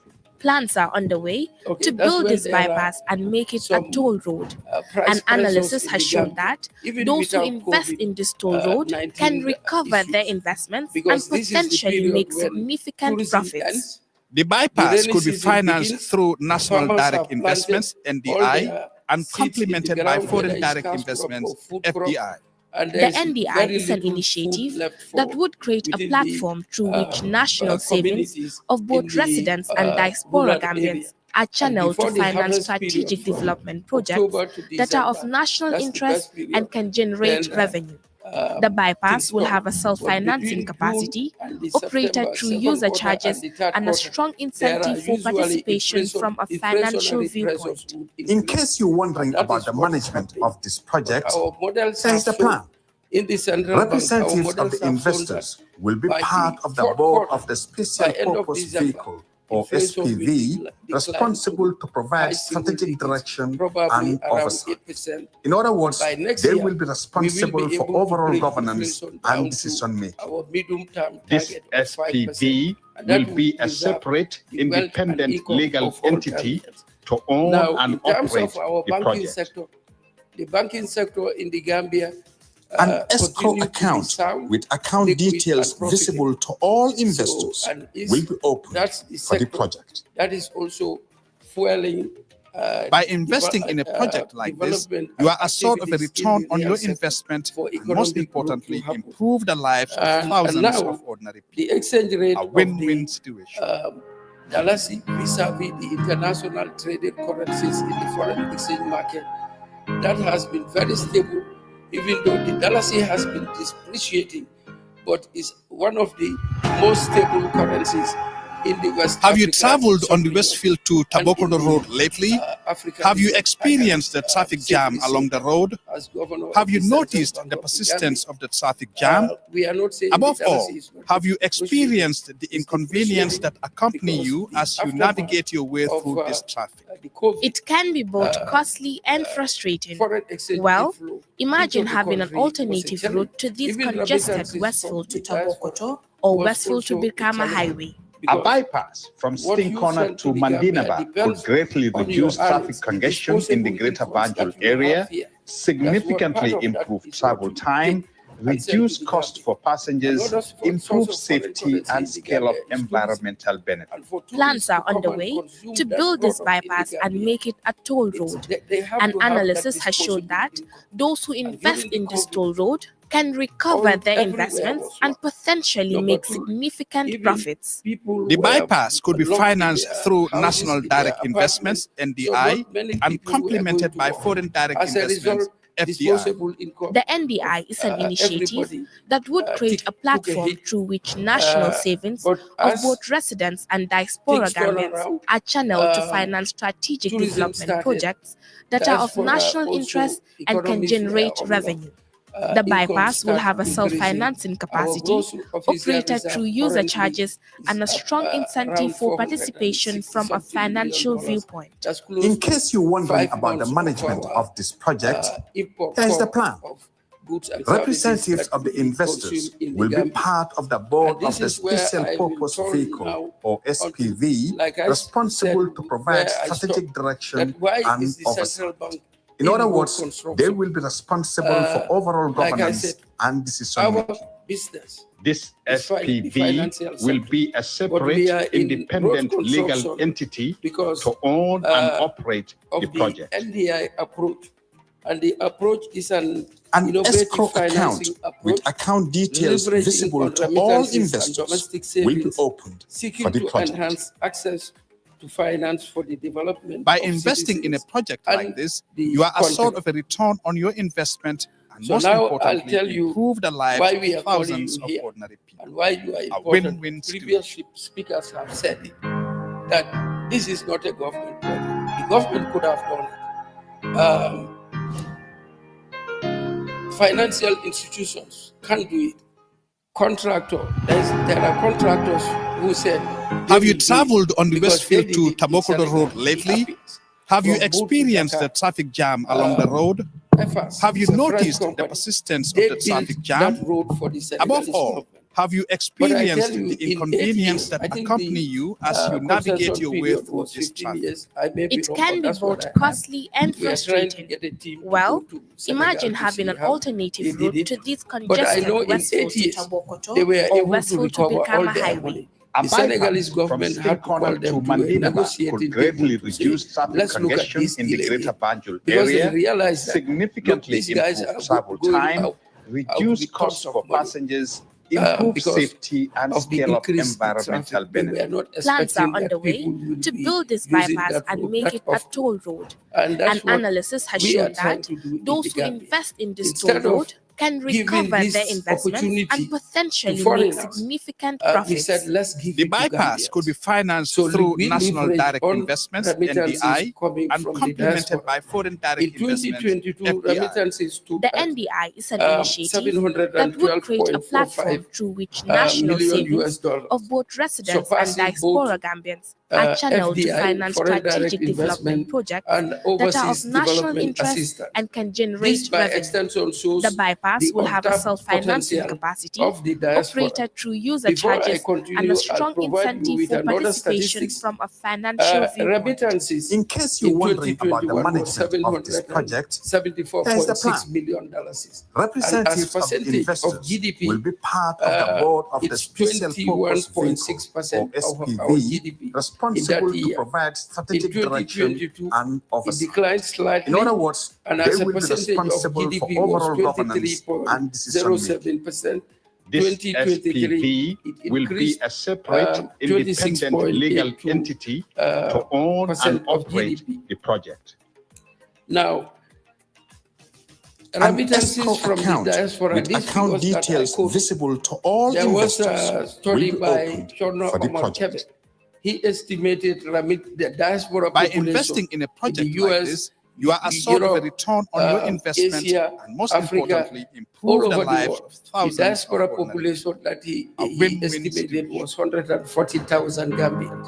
Now, if you take what 140,000 Gambians sent to Gambia every year, and you divide it by this the US dollar quantum of money. Have you traveled on the Westfield to Tabokoto Road lately?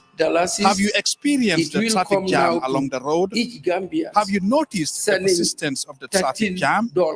Above all, have you experienced the inconvenience that accompany you as you navigate your way through this traffic? It can be both costly and frustrating. Now, Well, imagine having an $13, alternative route to this congested Westfield to Tabokoto or Westfield to Brikama Highway. For a long A time. bypass By from the time I was Stinkona going to to Gambia, Mandinaba could greatly reduce traffic congestion in the Greater Banjul area, significantly improve travel time, reduce cost for passengers, improve safety, and scale up environmental benefits. Plans are underway to build this bypass and make it a toll road. An analysis has shown that those who invest in this toll road can recover their investments and potentially make significant profits. The bypass could be financed through National Direct Investments, NDI, and complemented by foreign direct investments, FDI. The NDI is an initiative that would create a platform through which national savings of both residents and diaspora Gambians are channeled to finance strategic development projects that are of national interest and can generate revenue. The bypass will have a self-financing capacity, operated through user charges, and a strong incentive for participation from a financial viewpoint. In case you're wondering about the management of this project, here's the plan. We now said representatives Central of the Bank investors of the Gambia said, will be part of the board of the Special Purpose Vehicle or SPV responsible to provide strategic direction and oversight. In other words, they will be responsible for overall governance our challenge and in decision terms making. of development. Our challenge is access to finance. Will be a separate, independent legal entity to own and multilateral operate institutions and bilateral loans, government An to escrow government. account with account details and commercial visible loans. to all These are not investors viable. will be open We have for the borrowed project. to our I-board from the Jawara government. By to investing now in the a Barrow project government. like this, you are assured of a return on your Legacy loan. investment and most Our loan to importantly, GDP improve the lives of ratio thousands has of reached a ordinary level is unsustainable. win-win situation. So we have to reduce loans. We try to pay and then create that fiscal space. Meanwhile, what is going to happen to development? We have needs. We have to build roads, like P.S. Bloom said.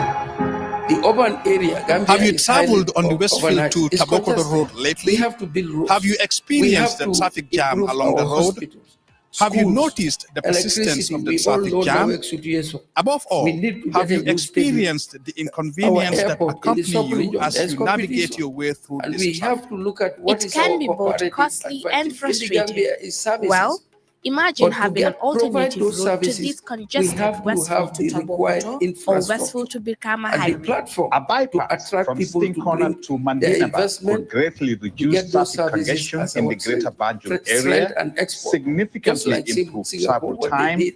reduce In the costs Gambia for now, passengers, agriculture, improve we are not safety, producing and scale anything. up We are not environmental benefits. virtually exporting Plans are anything. underway to build this Our main bypass export and is make it a tourism. toll road. And to An export analysis tourism, has shown people that have to fly those and who consume invest it in in the this toll country. road But can it's an recover export for their Gambia. investments and Now, potentially make agriculture used significant to be profits.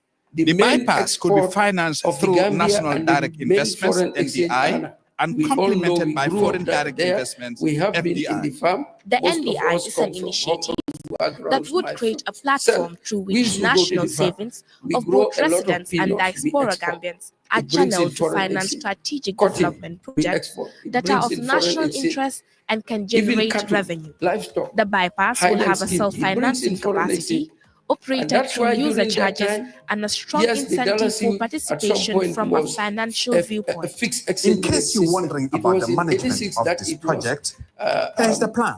liberalized. Representatives of the investors floated. will be But part even of at the that board time, of the we used Special to Purpose export, Vehicle and there or was foreign currency SPV responsible to provide strategic direction and oversight. It was not even in other words, in the double they digits, will be responsible for overall governance and decision making. And then this after that, SPV will be a separate, independent legal entity to own and operate the it's a project. matter of demand and supply. The exchange rate is a price. An That's escrow why the account fallacy is with account details visible we to now all have to investors will be produce opened something for the project. to export and bring in goods. And that's By investing in a project like this, you are assured of a return on your investment. that are Most happening importantly, against central improve bank the is in lives it. of thousands We've sent of ordinary people. our win-win people to the University of Georgia. The professors from the University of Georgia came to the Gambia. We are working with them to revive groundnut production in the Gambia, because the state of Georgia in America, they are Georgia. Have you traveled on the Westfield to Tabokoro Road lately? Have you experienced the traffic jam along the road? Have you noticed the persistence of the traffic jam? Above all, have you experienced the inconvenience that accompany you as you navigate your way through this traffic? It can be both costly and frustrating. Well, imagine having an alternative route to this congested Westfield to Tabokoto or Westfield to Birkama Highway. A bypass from Sting Corner to Mandinaba could greatly reduce traffic congestion in the greater Banjul area, significantly improve travel time, reduce cost for passengers, improve safety, and scale up environmental benefits. Plans are underway to build this bypass and make it a toll road. An analysis has shown that those who invest in this toll road can recover their investment and potentially make significant profits. The bypass could be financed through National Direct Investments (NDI) and complemented by Foreign Direct Investments (FDI). Create sound the NDI investment is an opportunities for citizens that would create a platform through which national savings of both residents and diaspora Gambians are channeled to finance strategic development projects that are of national interest and can generate revenue. The bypass will have a self-financing capacity, operated through user charges, and a strong incentive for participation from a financial viewpoint. In case you're wondering about the management of this project, there is the plan. Representatives of the investors will be part of the board of the Special Purpose Vehicle, or SPV, responsible to provide strategic direction it's not and only oversight. Gambians in the diaspora, those back home also. We have few businesses that came together and said, give it to us. We said, no, we have to open this to all Gambians everywhere so that we all invest in this, we earn income on it, but most importantly, we build assets for our country that we can use and for the next generation. That's what is the most important. What we were enjoying and continue to enjoy in the Gambia is what our parents did after independence. The Jawara government inherited virtually nothing from our colonial masters, but they worked together. The Sadawda Jawaras, the Famarawasas, the Naka, Sises, the Srip Sises, the list goes on. And they worked hard to give us what we have currently. We regress during the military dictatorship period. That's the truth. The economic data is there. But we have to now stick together to put the pieces back together for our country, for the next generation. Like I said, what we are enjoying is what our parents did. Our generation needs to work for the next generation. And these are the opportunities. People are there standing with their money to do it. But we thought in the central bank, like I said, we've seen remittances figure and we've seen FDI figure. We said, let's approach the diaspora and Gambians, and then we take projects like this. These are viable projects for us to all put our money. We own the road, and then we create an asset that will open up the economy, and economic activity will increase. When economic activity increases, incomes grow, and then poverty is reduced. We have to move our country from low income to middle income. And the project that the government have is not to move from low income, but to move from low income to middle income country, but upper middle income country.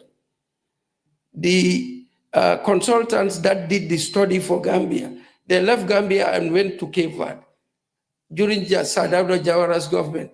And they did the same study, project document, I would say, study and project document for Gambia. They left there, they went to Cape Verde.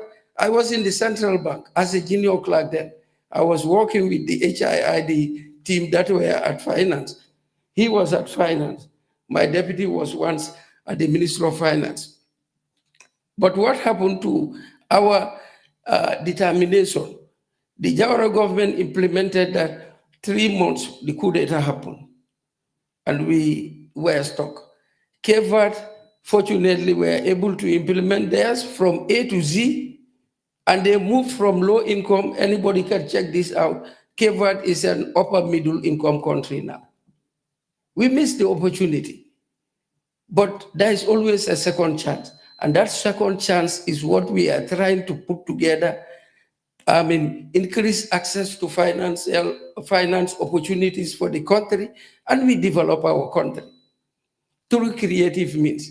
And that's how the development finance at the central bank was born. And we took Alaji Fadera from the Ministry of Finance. He was the director of the planning directorate at the ministry. I worked with him.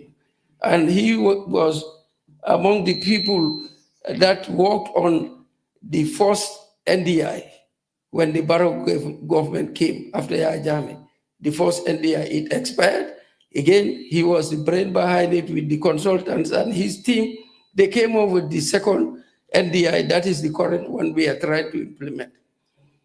NDP, sorry, I keep on saying NDP, National Development Plan. Yes, the NDI.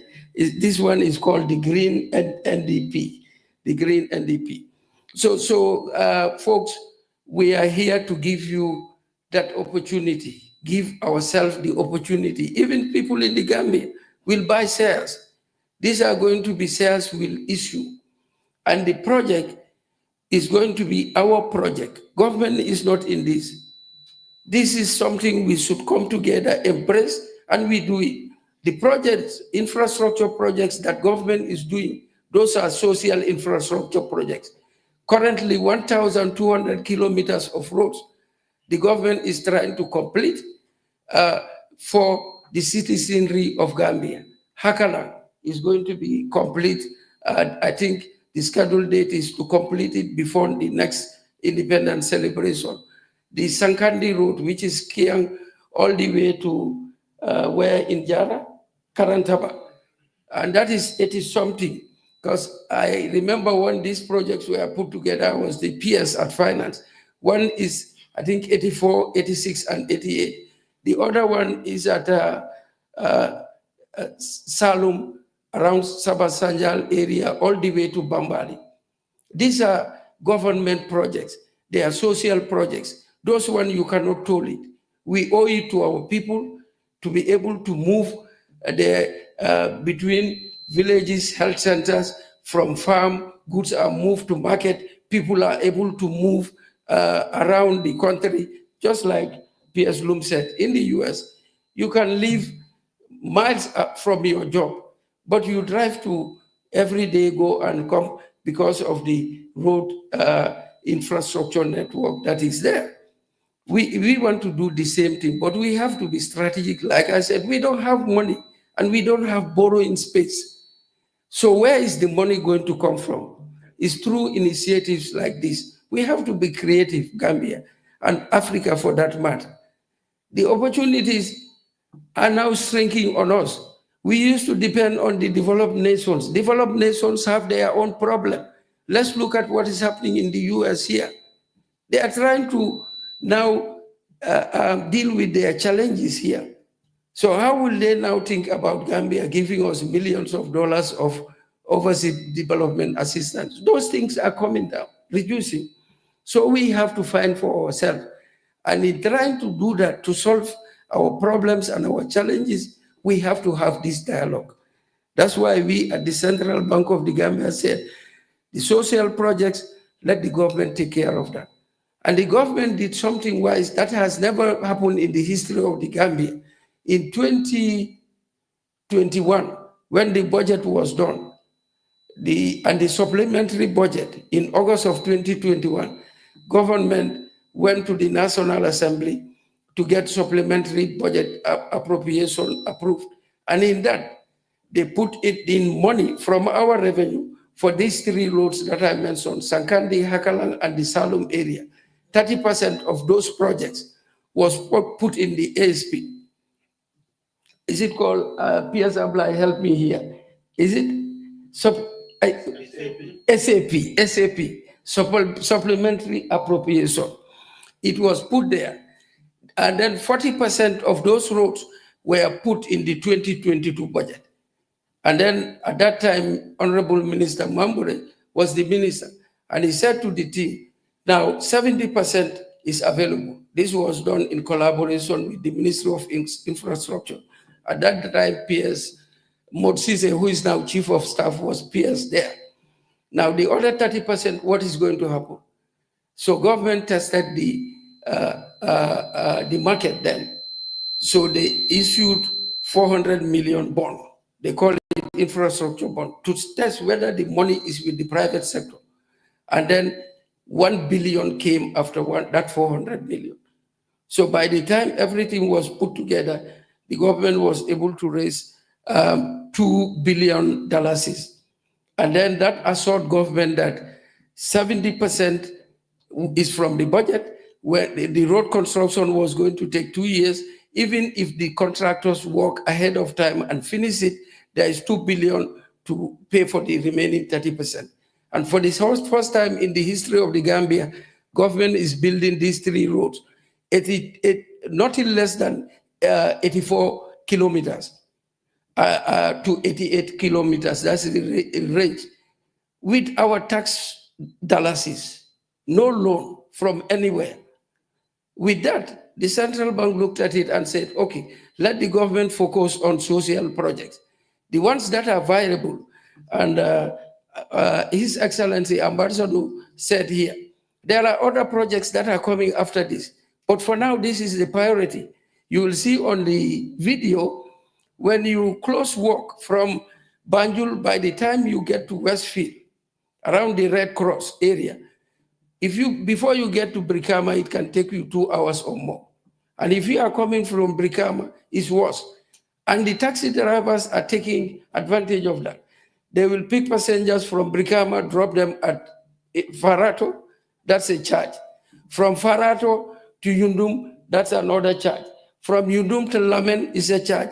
Lamen to Tabokoto, they pay. Tabokoto to Westfield, Westfield to Banjul. It's tons of money.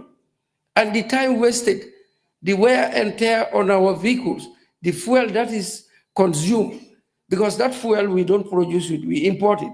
And we at the central bank, we know how much that takes of our foreign currency. And it has to be there. In the Gambia, we feed on few things. Fuel is number 1. We cannot afford not to have it. The economy will come to a grinding halt. What we eat is rice, sugar, edible oil, and flour. These are basic commodities that the government monitors and will keep statistics of the stock there, because we learned the hard way during COVID. The stock that we had, nobody in the world expected COVID, and all doors were closed. So if it had gone beyond the period that the world was able to get hold of that monster, there would have been food scarcity in the Gambia and in most African countries. And that's why the central bank also worked with banks and businesses to provide access to finance for that food import to happen and for fuel to come. Okay, and for fuel to come. And that is why we were able to increase the supply side, and inflation was peaked at 18%, unlike other countries that did not have those opportunities. But coming back to this investment, the investment is viable, And that's why we want Gambians to own this. Whatever Gambians at home and in the diaspora contributes to this project, the rest will be met by institutional investors and contractors. So this road financing is assured, is guaranteed. But folks, we want to own it. I told you the one in Dakar, from Bourg to Dakar, is EFAS who put their money there. It's a French company, and everything is going to them. So we learned from that. We said, look, we can do it. Let's get Gambians to do it. And the remittances that is coming will contribute to increasing our gross official reserves. When our reserves increase, the supply of foreign currency increases, it matches demand, the dollar will be stable, and the dollar will appreciate. It happened in the Gambia. I was there. The economy crashed in 2002, 2003 through fiscal monetary policies and structural reforms. By 2006, the dollar was at $30 per dollar. By 2006, when those policy benefits kick in, the dollar appreciated from $30 to around 18.90. We at the central bank had to save the banks because they bought those dollars at 30. Now it appreciated, they have to sell it at 18, 19, 20. They were going to lose, and the banking industry was going to go down. We reversed policy and artificially depreciated the dollar for it to go to 20-something, to also meet them somewhere halfway, because they know those policies were going to derive those benefits, but they did not believe us. And when it happened, they had to take the hit. But in the interest of time, the NDI holds the strongest potential to increase remittance inflow through creating bankable strategic investment policies like this one. This will also contribute to enhancing the exchange rate stability. I've talked on that. The improved road infrastructure will boost economic activity and productivity, which positively impacts overall macroeconomic stability and growth. And there will be shared prosperity for all of us. Well, I don't intend to make my remarks long. Unfortunately, they are already too long, but I will now yield to my First Deputy Director to now take the floor. The promotional video will follow, and then the presentation will proceed. With the promotional video, and then he will make the presentation. And then we'll have question and answers. Please don't go home early. This is an opportunity for us to talk about our country, our economy, and how we develop our economy. What is lacking in our country, we are not talking to each other. We are not having dialogue. And when we talk over each other. We are not talking to each other. We have to stop that and talk to each other. We have to communicate. With that communication, we will have solutions for the challenges of in our country, and we will develop this to move it from low income to upper middle income. Thank you very much. Thank you, Governor. We will now play the promotional video. Have you traveled on the Westfield to Tabokoto Road lately? Have you traveled on the Westfield to Tabokoto Road lately? Have you experienced the traffic jam along the road? Have you noticed the persistence of the traffic jam? Above all, have you experienced the inconvenience that accompany you as you navigate your way through this traffic? It can be both costly and frustrating. Well, imagine having an alternative route to this congested Westfield to Tabokoto or Westfield to Birkama Highway. A bypass from Sting Corner to Mandinaba could greatly reduce traffic congestion in the Greater Banjul area, significantly improve travel time, reduce cost for passengers, improve safety, and scale up environmental benefit. Plans are underway to build this bypass and make it a toll road. An analysis has shown that those who invest in this toll road can recover their investments and potentially make significant profits. The bypass could be financed through National Direct Investments, NDI, and complemented by Foreign Direct Investments, FDI. The NDI is an initiative that would create a platform through which national savings of both residents and diaspora Gambians are channeled to finance strategic development projects that are of national interest and can generate revenue. The bypass will have a self-financing capacity, operated through user charges, and a strong incentive for participation from a financial viewpoint. In case you're wondering about the management of this project, here's the plan. Representatives of the investors will be part of the board of the Special Purpose Vehicle, or SPV, responsible to provide strategic direction and oversight. In other words, they will be responsible for overall governance and decision-making. This SPV will be a separate, independent legal entity to own and operate the project. An escrow account with account details visible to all investors will be opened for the project. By investing in a project like this, you are assured of a return on your investment and, most importantly, improve the lives of thousands of ordinary people. A win-win situation.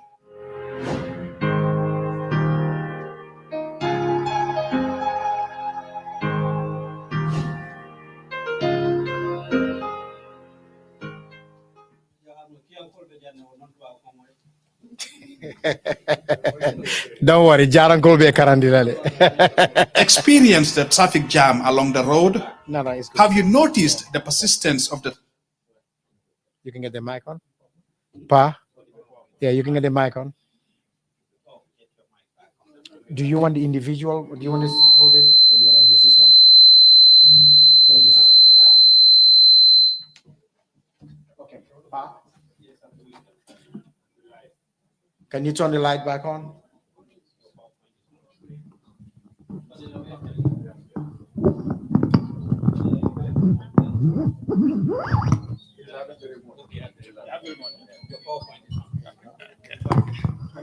To hold it for you while you're doing that? No, it's okay. It's okay. I think I can do this.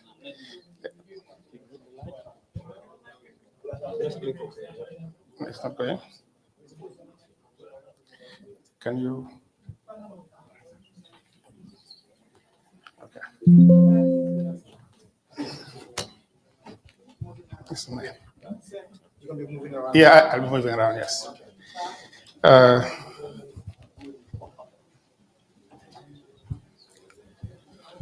Good evening, everyone.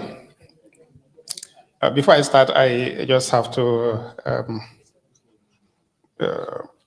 qualify a statement that my people say I talk very fast. And I know there's one person, some of you may know him, Habib Jeng in Gambia, Banjul. He runs a construction company. You heard him speak, right? Yes. He insists he speaks slower than me.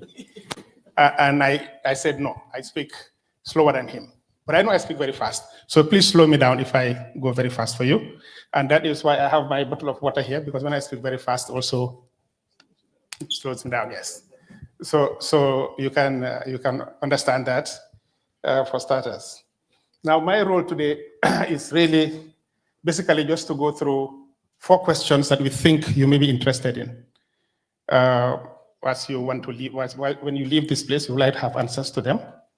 And this is, the first one is, what is the project? What is this project? And this is what is in the booklets that we've shared with you. And the second question is, how will it be managed? You want to know how this will be managed? How can an interested party participate? How will you participate if you're interested in investing in it? And are you alone? Are there other parties interested in financing the project? And then, of course, we'll conclude. Now, as you've heard before, the NDI is an initiative that is born out of our need to finance our own infrastructure. And it came about, I'll just give a little digression. It came about when we looked at the Senegambia Bridge. Those of you who went, the Bambatana Electric Bridge, those of you who has gone home and has seen the bridge, it costed $93 million. When you Google it, you'll see $93 million. Eventually, I think by the time, if maybe a couple of tens of dollars was added, but let's take 93 million. And then we said, if you take 93 million, and some of you will remember that this bridge has been in the plan for a long, long time, even time of Jawara, the Senegambia Bridge. We used to call it the Trans-Gambia Bridge at the time, but there was no financing. We didn't have money for it. And luckily, when in 2018, I'm not sure of the dates, but PS Jalo can confirm the dates, we got grant from African Development Bank to build it, and then with some government contribution as well. Now, and then we said, we waited all these years to get this bridge. But what if we had tried to build the bridge ourselves? If we had 2.3 million of us were there. Now, the latest census is 2.4, but when we were doing this, it was 2.3 million Gambians. And we said, if 2.3 million Gambians were to finance this $93 million bridge, how much would it cost each of us? And can anybody guess? Yes, you can use a calculator. Yes. 93 million divided by 2.3 million. Thank you. $40. Yes. Would have costed each and every one of us $40 to build that bridge, the Senegambia bridge we now see. But you can say, okay, now not every Gambian can afford $40. We're in America, we can afford, but Gambians, the other Gambians in the Gambia may not be able to afford it.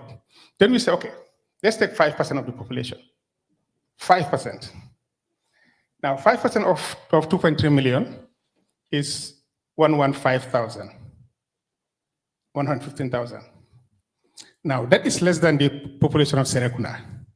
Serekunda is, KMC is almost 340,000, right, Pamodo?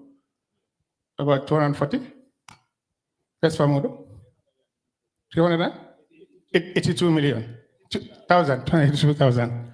So we want less than that, less than even half of that. 115. So forget Bakau, forget Banjul, forget Basse, forget, thank you, forget Brikama everywhere. Just focus on Serekunda. Take half the population out. The other half, if you take away 135,000, leave 115,000. Now, help us again. Now, if 93 million is divided by 115, $809. Yes. So if only 5% of the population were to finance the bridge, leave all the 95% out, it's 115,000 of us, then each one of us will have to contribute $809, less than $1,000. And I'm sure when we were doing this thing, it was around Tobaski time. And so you remember, you are here, but when it's Tobaski time, you know how much you send home. For the sheep, maybe for your mom, your in-laws, and the clothes, all these things, it gets close to that amount, right? So now what he's saying, now what about if we give you an opportunity to invest a similar amount in the Gambia? And like a bridge, a road or something that can earn you income. And then, so we saw that, yes, it is possible. So that became the genesis of this national investment. We said, and as the governor had said, there was a study done by a colleague of yours, Chano Kebe, that all of you in the diaspora, I was there partly before I went home, we were almost 140,000. So if you need 115,000 for this 809, meaning even you don't even need anybody from the Gambia, you just need 115,000 from the 140,000 Gambians who are outside. And as a result, we said, yes, this is possible. But the bridge has already been built. How can this be? How can we apply this concept? And that is how this bridge came about. And this bridge was in the National Development Plan. The bypass. Yes, the bypass was in National Development Plan, the first one, but the one that started from 2016. So we said, okay, now we'll finance it. And it was almost similar, about $93 million. So we said, now instead of having foreign direct investment, as happened in Senegal, now let's have a national direct investment. us nationals first. And you may find when we go down, you may see where even if there could be a scheme where even government officials, your colleagues who are working in the government, could be incentivized and supported to finance significantly on this bridge, on this toll road, for that matter. Now, what is the project? The project starts from Sitting Corner. All of you will know Sitting Corner. From the Sitting Corner point. Now, this is going backwards towards the Mangi, towards the mangrove swamps, the Mangi, and up to Abuko. That's the first interchange. The second interchange, sorry. The first interchange, let's take it. This is starting from Manila. Let's start from here. Let's flip this on its head. From Sitting Corner up to Abuko is the first stop. That was the initial intention. But then we realized that if you stop at Abuko, you're just transferring the problem from Westfield to Lemon area. So that's why we said, okay, let's continue on to Mandinaba. And then that will also connect with the Battle Harding Highway. So this is basically the project. From here to here is about 7.8 kilometers. From here to here is another 18, I think. So from the whole distance, it's about 24 kilometers. And the cost is about $152 million from the last preliminary estimates that we have. It's going to be a dual carriageway, 2 ways, just like the FH you see, the APH in Senegal. Those who have used Senegalese, they do have travel to Dakar, between Bour and Dakar. It will be similar to that. You will have exits along the route from Tabokoto, or you want to connect to Abuko or the area Charlestown, others. There will be exits from the toll road. So basically, the route it's as described, Sitting Corner to Abuko, and the feasibility study. The preliminary one has been done. We still have some cleaning up to do, but hopefully we'll do that as quickly as possible. Now, the second question is how will it be managed? Again, Governor has mentioned this. There will be an SPV, a special purpose vehicle, that will manage and own the toll road. And this will be supervised by a board. Now, this board here members will oversee the management of the bypass. And on this board here, there will be representatives of the investors. So we are still working on this, but there's not the fine lines haven't been defined. But for example, just as an example, if somebody invests 10% of the amount, $15 million, then they will have a seat on the board. So what's your name, gentlemen? Modu. Mr. Modu Jang here has $15 million to invest. He will have a seat on the board. And this board here will oversee this management of the SPV on a monthly basis. It's not every 3/4 month or every 6 months, on a monthly basis, because this is something we are all working through and learning and going through. So, but maybe Mr. Modu has 10 million. What's your name? Dua. Abdullah, Matoma. So maybe you have 5 million. So the two of you can put together. All of us. So the two of you can come together and have a representative on the board. So either one person or two of you come together. Or 10 of you contribute 15 million. Or as a group, collectively, Seattle contributes 15 million. And then they have a representative on the board. So this person will be overseeing whatever happens here. So whenever there are issues that you don't like, they will step in. And will determine how the powers that they will have. And now, to complement this, we'll have an escrow account, which will be opened. And everybody who invested, even with your 15 million, anybody who invested $20, $300, $500, can get access to this escrow account. Of course, you can remove funds from it, but you can see how much is there, how much is being spent, how much revenue is coming in, and then you don't have to be told. You can see for yourself. If there's too much expenditure, then you can turn to your representative. Why is this happening? Why are we're expecting why is this 2 million going? They say, okay, no, we're buying some new machines for the toll road, it's like that. Okay, and then yes, and the SPV of the revenue generated from the SPV will run the SPV from the road will run the SPV. So it's completely independent of government. It's a private initiative owned and run by us as investors on this one. And then we will build, own and transfer for now. How can an interested party participate? The SPV will be listed on the Gambia capital market. The capital market has been launched in the Gambia. Some of you may have known that in the Gambia you can buy shares. We are deepening its functions right now. But by the time we float this SPV, it will come back to you and share the information how to do that. And when you buy the equity in the SPV, it's transferable. You can sell it, you can give it to your children, or you can do anything you want to do with them. And there's no restrictions on equity ownerships. There are no restrictions. You can own us. If you have 20 million, you can invest. If you have $200, you can invest. And finally, the last question is, are there other parties interested in financing this project? This is to answer a question, whether are you alone in this new experiment?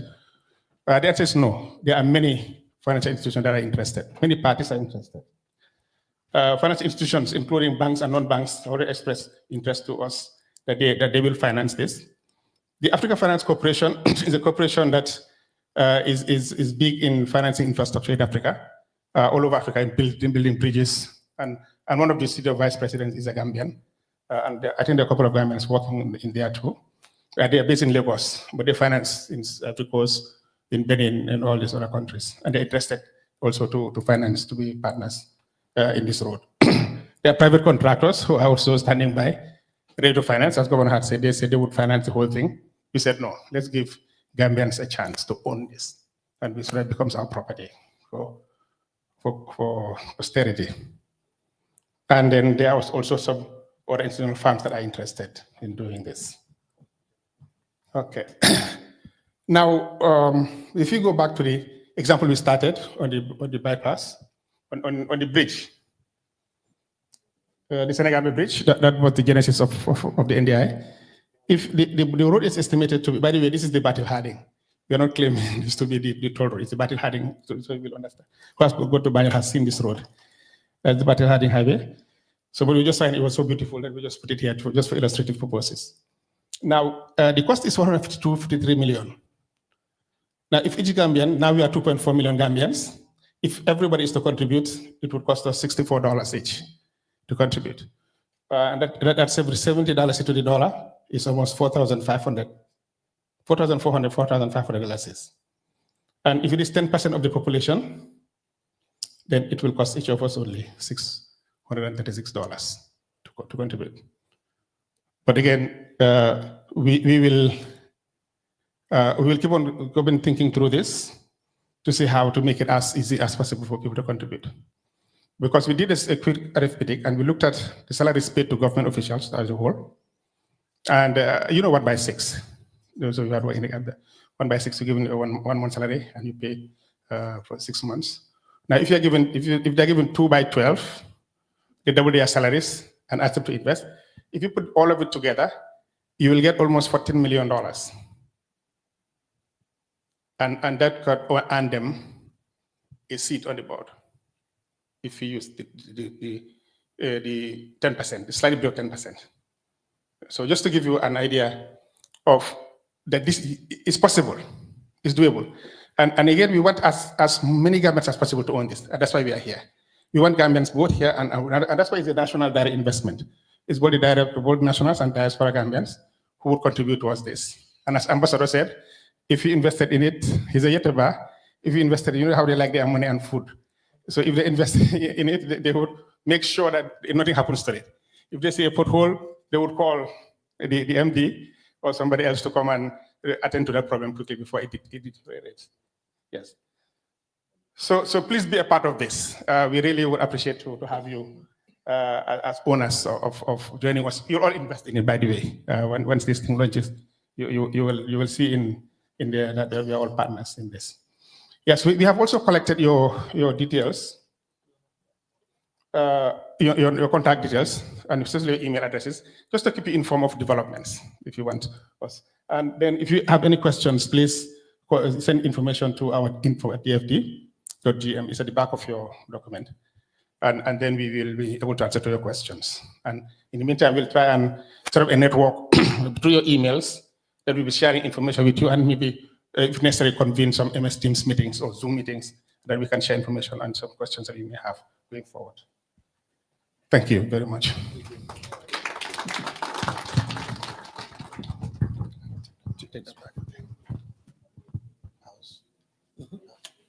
Okay, so now we are at the most interesting part of this session today, and which is the questions and answers. And I'm sure that some of you have some very interesting questions. So we will open the floor now for the questions and answers, right? You ready? Okay, so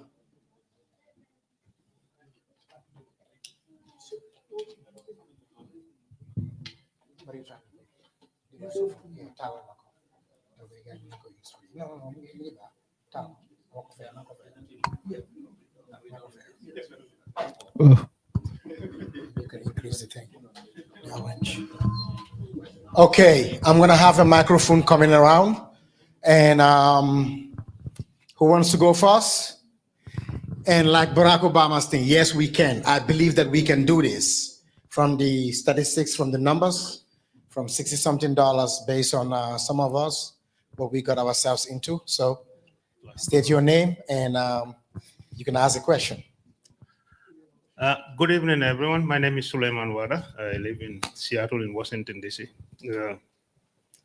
I just like to start by saying kudos to the Central Bank and its collaborating partners for this laudable initiative, for coming up with something like this, which I believe will, like other speakers have said, will help a lot in decongesting traffic in the Gambia, because the last time I was there, it was horrible. I know the Baton Hardin Highway was then just starting. When I was there before I relocated here, it used to take like 15-20 minutes from the turntable, because I live in Buffalo, to the traffic light in Bakau. But then when I was there 3 years ago or 4 years ago, it was like, it was terrible. The traffic was just terrible.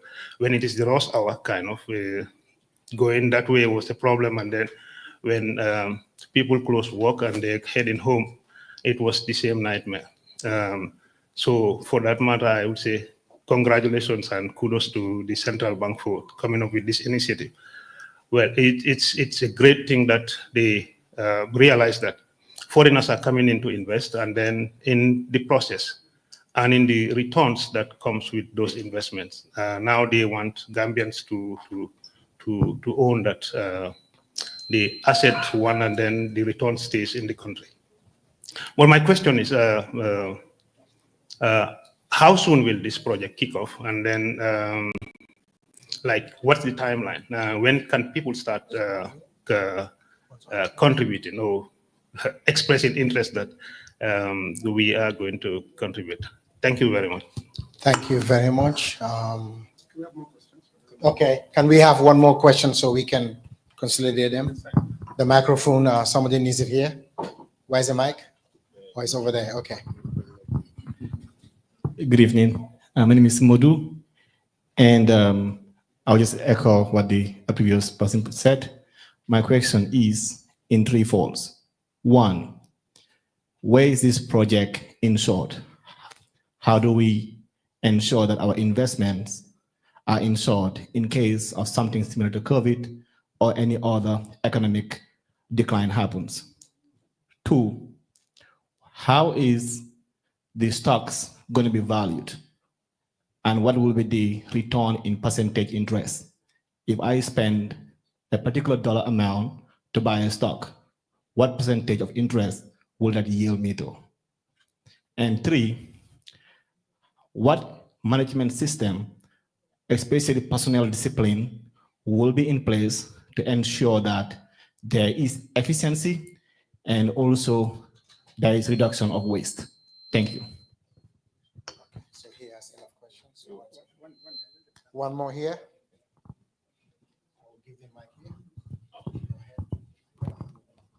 Good evening, everyone. My name is Lamin Jaju. I'm a visitor in Seattle, actually. I live in Las Vegas. It's good as Gambians like the Ambassador expressed. We are not communicating. We don't have conversation among ourselves. And for me, a lot of time has been wasted in terms of our progress. And it's good that we are figuring this out and we are talking as a people, as a community. It's important, like our technicians, we begin to think domestically. Our solutions are not always outside. Most of the time, these solutions are internally, they're available. The fact that we are not talking, the fact that we are not coming together, we tend to believe these solutions are outside when actually they are available. And the justification in the video are very compelling. They're very convincing. The cost-benefit analysis, the return, is very viable. We can see it. The multiplier effect goes beyond the economic aspect of it. This is going to have a huge impact when it comes to a lot of other social activities, social return. My concern is a little bit, when it comes to your presentation, you are making reference to the end result, like when the project is already implemented, the management, the income. Where am I as an investor at the initiation of this project at the beginning, during the implementation process? Because if my money is going into the project, I want to be part of it at the initiation, at the implementation, so that I can monitor, I can evaluate, I can see, do I even have more interest to continue with this project? I wouldn't wait at the end of the day to wait until the project is completed to be at the receiving end. I want to be part of it. If my money is going there, I want to be there day one. And I don't see myself in the project. I only see myself after the project is completed to see whether income is going to come or not. Thank you.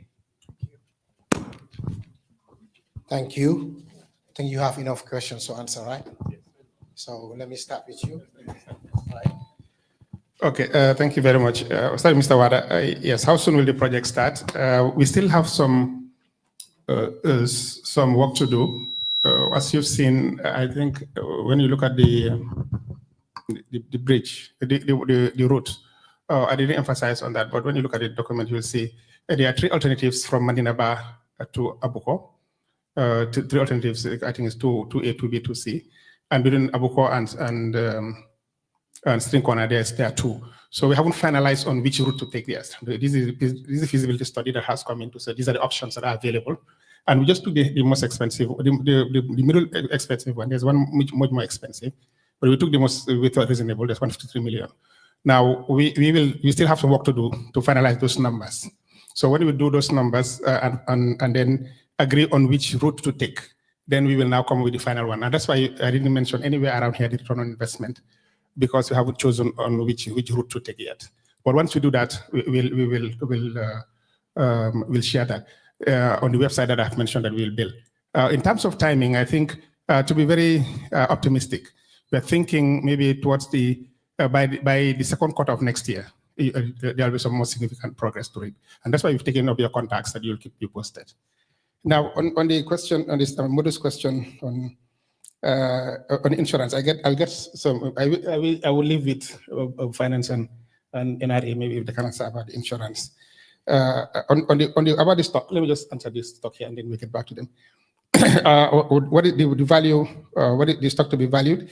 ROI. That's why I said right now we are still sitting on working on the numbers. So eventually at that time we'll get to the value of the share value as well as return on investment. The management system to ensure efficiency.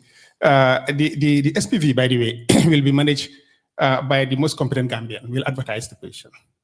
The SPV will not just be picked by people. It will not be people picked to run it. These are competent people in all spheres of their expertise. And we've come to the diaspora. We know the expertise exists from IT to management to everything it exists here. So so we will advertise, and if you're interested, work in it, you come. Sometimes you may find it that working here may be more beneficial to you and your family. But we will give you an opportunity to be represented, like I said, on the board. So that will enable you to see what is going there. So, but we will definitely invest in the most efficient system, and we are trying to. That's why we're trying to show you transparency of having an escrow account, having we be represented in the board, so that you will be able to see that this is being effectively managed. If there's any problem, you will know at the very early. And I think the same answer goes to Mr. Jaju. Yes, if you invest in it, definitely we expect you to see from the construction side, and that's why we are saying the escrow account is there. You will see as the money is coming in, how much you are investing, your money in there. You can estimate that part of that is my money, and you can see how we are building the road. So it's not that you're waiting up to the end of year 3, by year 2 or year 3 when the road is going, before you can see numbers. No, start from the very beginning. You will see whether you represent the board or not, whether you have the 10% to sit on the board, or you pool your resources, as we said, to get a representative on the board. That will also enable you to see the transparency that we are talking about here. But also, even if you're not on the board, you will be able to see the escrow account. You can see how things are moving. And then you, as a shareholder, and this is what we're trying to experiment here. As a shareholder, you'll be able to question the management and the board who is managing this as to if there are some deviations from what you expect. Sometimes, maybe the expenses are too high. They may convince you after you meet them and talk to them, but at least you'll have the opportunity to engage them and talk. And you'll be assured that your money is not being wasted. Okay, can I look about insurance? Let me start with the duration. Somebody asked the question, when is this project going to start? I think the Deputy Governor mentioned about second quarter of next year. I think what he's trying to say there is probably trying to finalize these studies, and of course the modalities also in terms of this SPV setting up and things. These things do take time. But in terms of the actual construction itself, Battle Harding is 22 kilometers, and that is 3 lanes in each direction. That took just about under 2 years, I think, or so to construct. So this road is about 24 kilometers, so almost the same. But this is not 3 lanes, it's 2 lanes in each direction. So similar conditions, so it will be probably more than 2 years. I think probably 2 to 3 years is fair to say. The reason I say this also is that it has more difficult ground conditions. If you imagine this is being built in the swampy area, some section in the swampy areas, and a lot of crossings also. There are a lot of water courses that are being crossed with bridges and things. So it will take a bit more time to construct. So really, in terms of time frames, I'm thinking probably 2028 might be an opening date in terms of full construction. Yeah, I think so. Yeah. So I hope that answers your question. In terms of the insurance, obviously this is an asset that is quite important and quite expensive as well. So normally with these type of things, even on Battle Harding, for example, the bridge, Senegambia Bridge, is insured at the moment. We've insured it. So anybody who damages anything there, you pay. We actually come and get you and you pay. So this SPV also will have a management team, and they will be also responsible for these type of things. So definitely these type of assets we must insure, because that's the only way you maintain the assets in a good condition and make sure people who damage these assets are held responsible and they pay. And with Senegambia Bridge is a typical example. All these accidents happening there, we actually impound their vehicles sometimes, and they don't move until they pay. So your asset is really guaranteed in terms of insurance cover. I hope that answers your question. Thank you.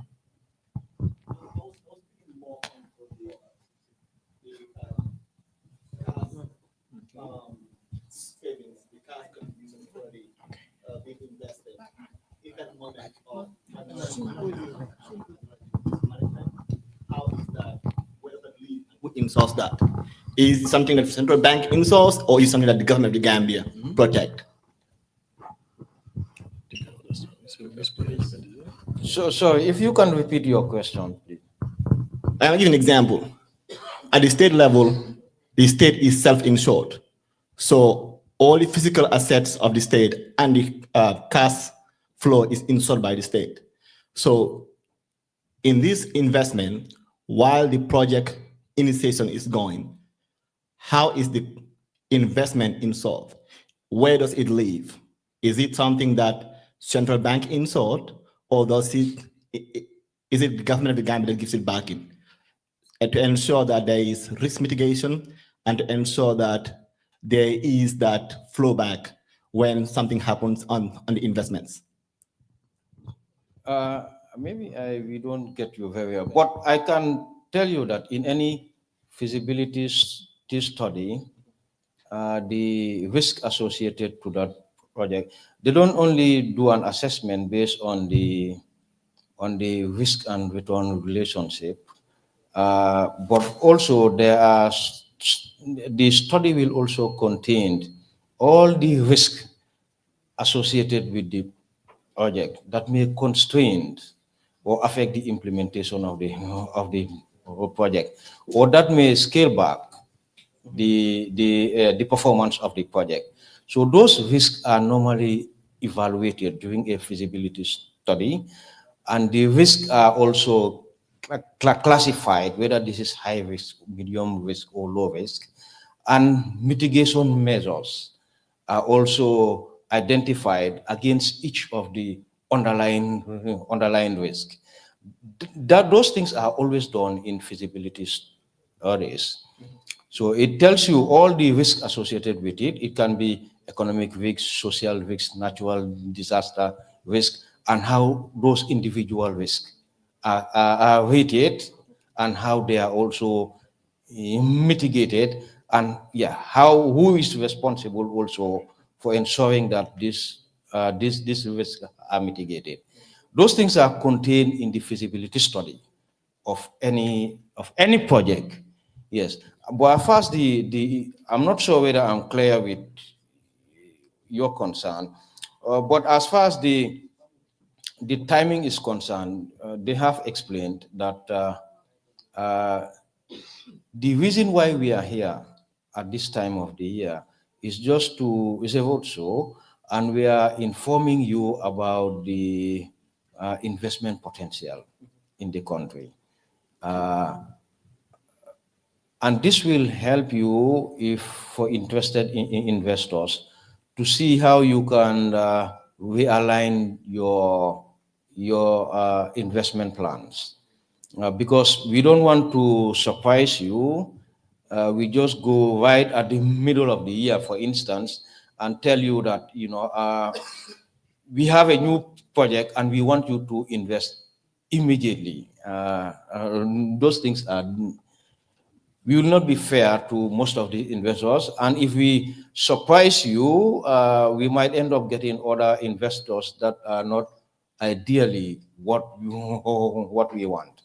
And this is the reason why we are doing this so early, to inform you about the investment potential, and secondly, to help you, to give you more time to plan ahead in case you are interested.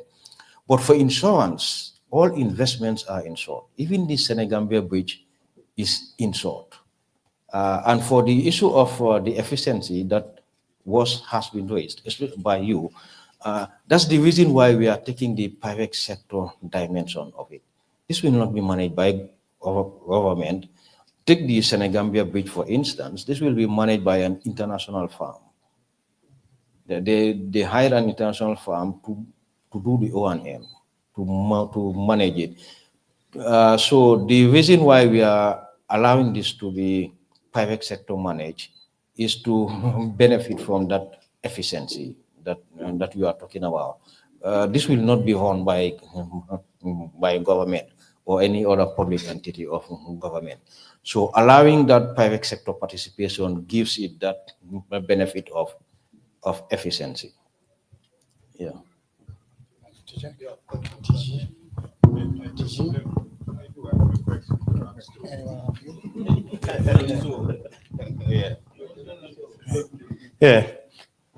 Seni Marina here. Thank you for the invitation. I have a question with regard to this ambitious project. Rule of law, good governance are so investors all over the world, because at the end of the day, they will be like, yeah, if anything goes wrong, we go to court, and then we'll be assured that justice will be done. I just want to know, what assurance are you going to give to Gambians who are willing to invest back home, considering the growing insecurity and also a lot of concerns with regards to, diaspora participation in the political affairs of their country? Just an assurance. And secondly, you talk about the project being an independent of the government, like you guys are just facilitating it. Do you think, don't you think it's a duplication of the work of the Social Security? Because a lot of people put funds in Social Security. At the end of the day, when they retire, they need to get those funds. But we have seen, classical example with the former government where, the Office of the Presidency, withdrew a lot of funds from Social Security and left pensioners with nothing. So these are just concerns, How prepared are you guys to avert a situation like that prevailed in the previous government? Thank you.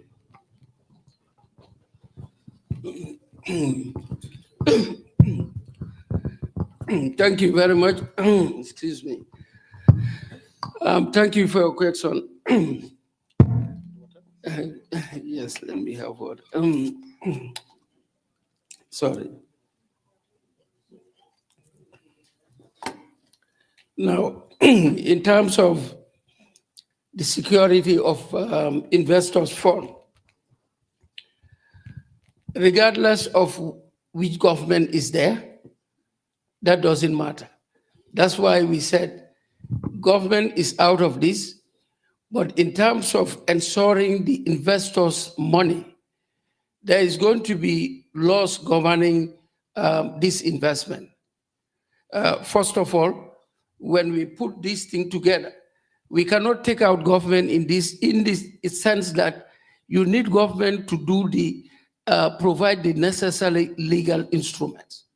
If you are going to create the SPV, it's going to be a special purpose vehicle, but this SPV will be a legal business entity that will be registered with articles and memorandums of association that will be filed with the Ministry of Justice at the registrar's department there. Plus, there will be acts of parliament. These things will be legislated. The necessary sectors of government are here. That's why you have finance, you have the public affairs, public service ministry, and you have the Ministry of Work, Infrastructure.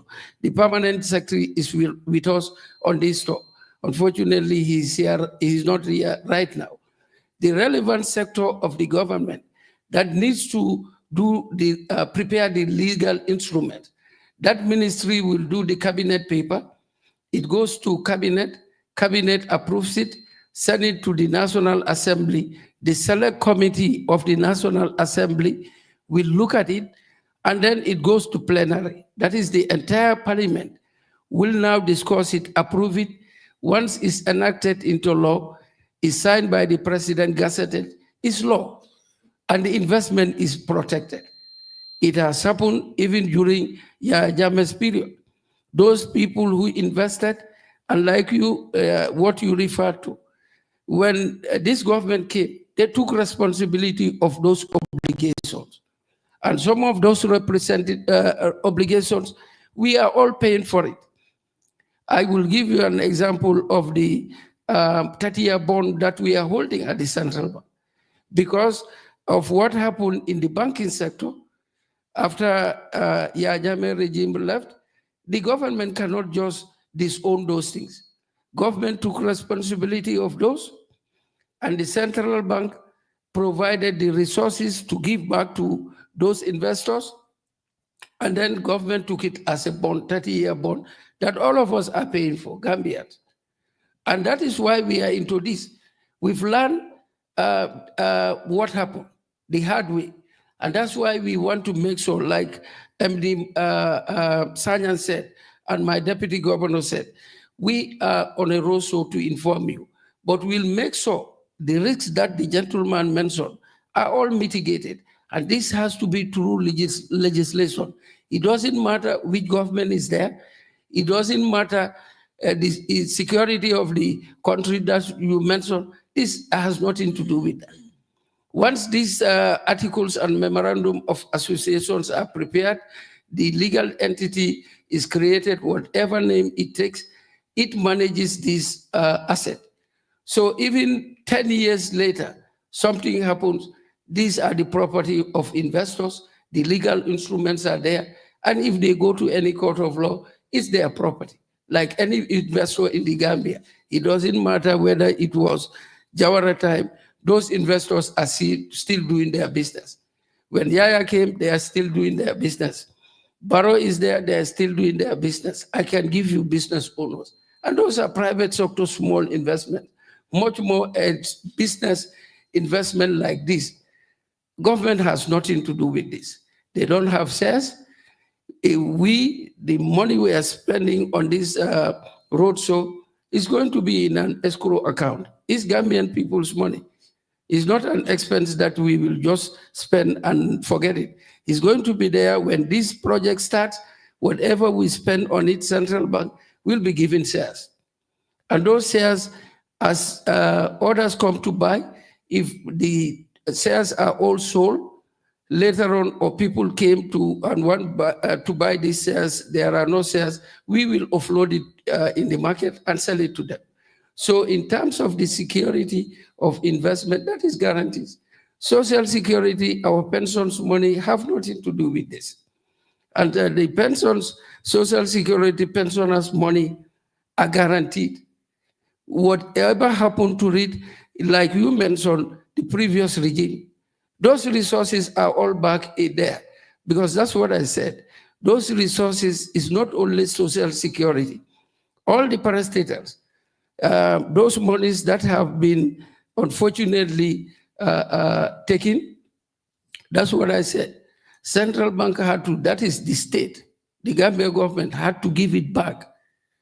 And then we all become responsible for it, and that is the 30-year bond. And that is, those monies are paid to the central bank. Whether government has money or not, we debit the government account and put that money back to the Gambian people. So this is guaranteed. There'll be no abuse. And what is the next question? Okay. There is one right here. If I may just come on this one quickly. You know, political risk insurance is also, political risk is also mitigated. You can mitigate against political risk. But all these things are done when we are designing the SPV itself. And that's the reason why Governor, the two of them, have said that we are still assessing the nature and structure of the SPV. The SPV can come up with some political risk insurance. In other words, or even negotiate for that before it is fully established. The reason why I'm saying this is that in most situations, but these things are mainly prevalent in concession agreements, where the concessionaire can negotiate for political, when there are political risks that materializes, it can result in certain kinds of compensation to the concessionaire. But we are doing a lot of detailed study on the kind of SPV that we want to establish. As I have said, this is just a roadshow. We will come up with more details on this. You did raise the issue of social security, and as we have said, this is going to be a private company, and it will be run privately. And if there is any, and because it will be run privately, it's going to be a company that can sue and be sued. So it can take our government to court if it deems that there is some interference that is taking place, or some actions taken by government has undermined the performance of the asset itself. It's going to be like a company that can sue and like any other private company, as governor has stated. Yes. So. Okay, we have a question here, right here. Assalamu alaikum. My name is Maria Macham. I have a question, and I think it's more piggybacking on what the brother said about insurance. I think he meant assurance. So if you put all your eggs in one basket, what you need is to gain something, not like to get assurance that when something happened, this is what is going to mitigate for me to get what I want to get. I think that's what the brother want to say. I might be wrong, but I think let's say we put all that investment and put it into that road, build the road. Let's say 6 months later, something happened, it collapsed or whatever. So how do we get our investment? So is it like the contractor that's going to get that road fixed back to the way it's supposed to be so that we can get what we're supposed to get as investors? I think that would be my question. I'm going to take one more over here.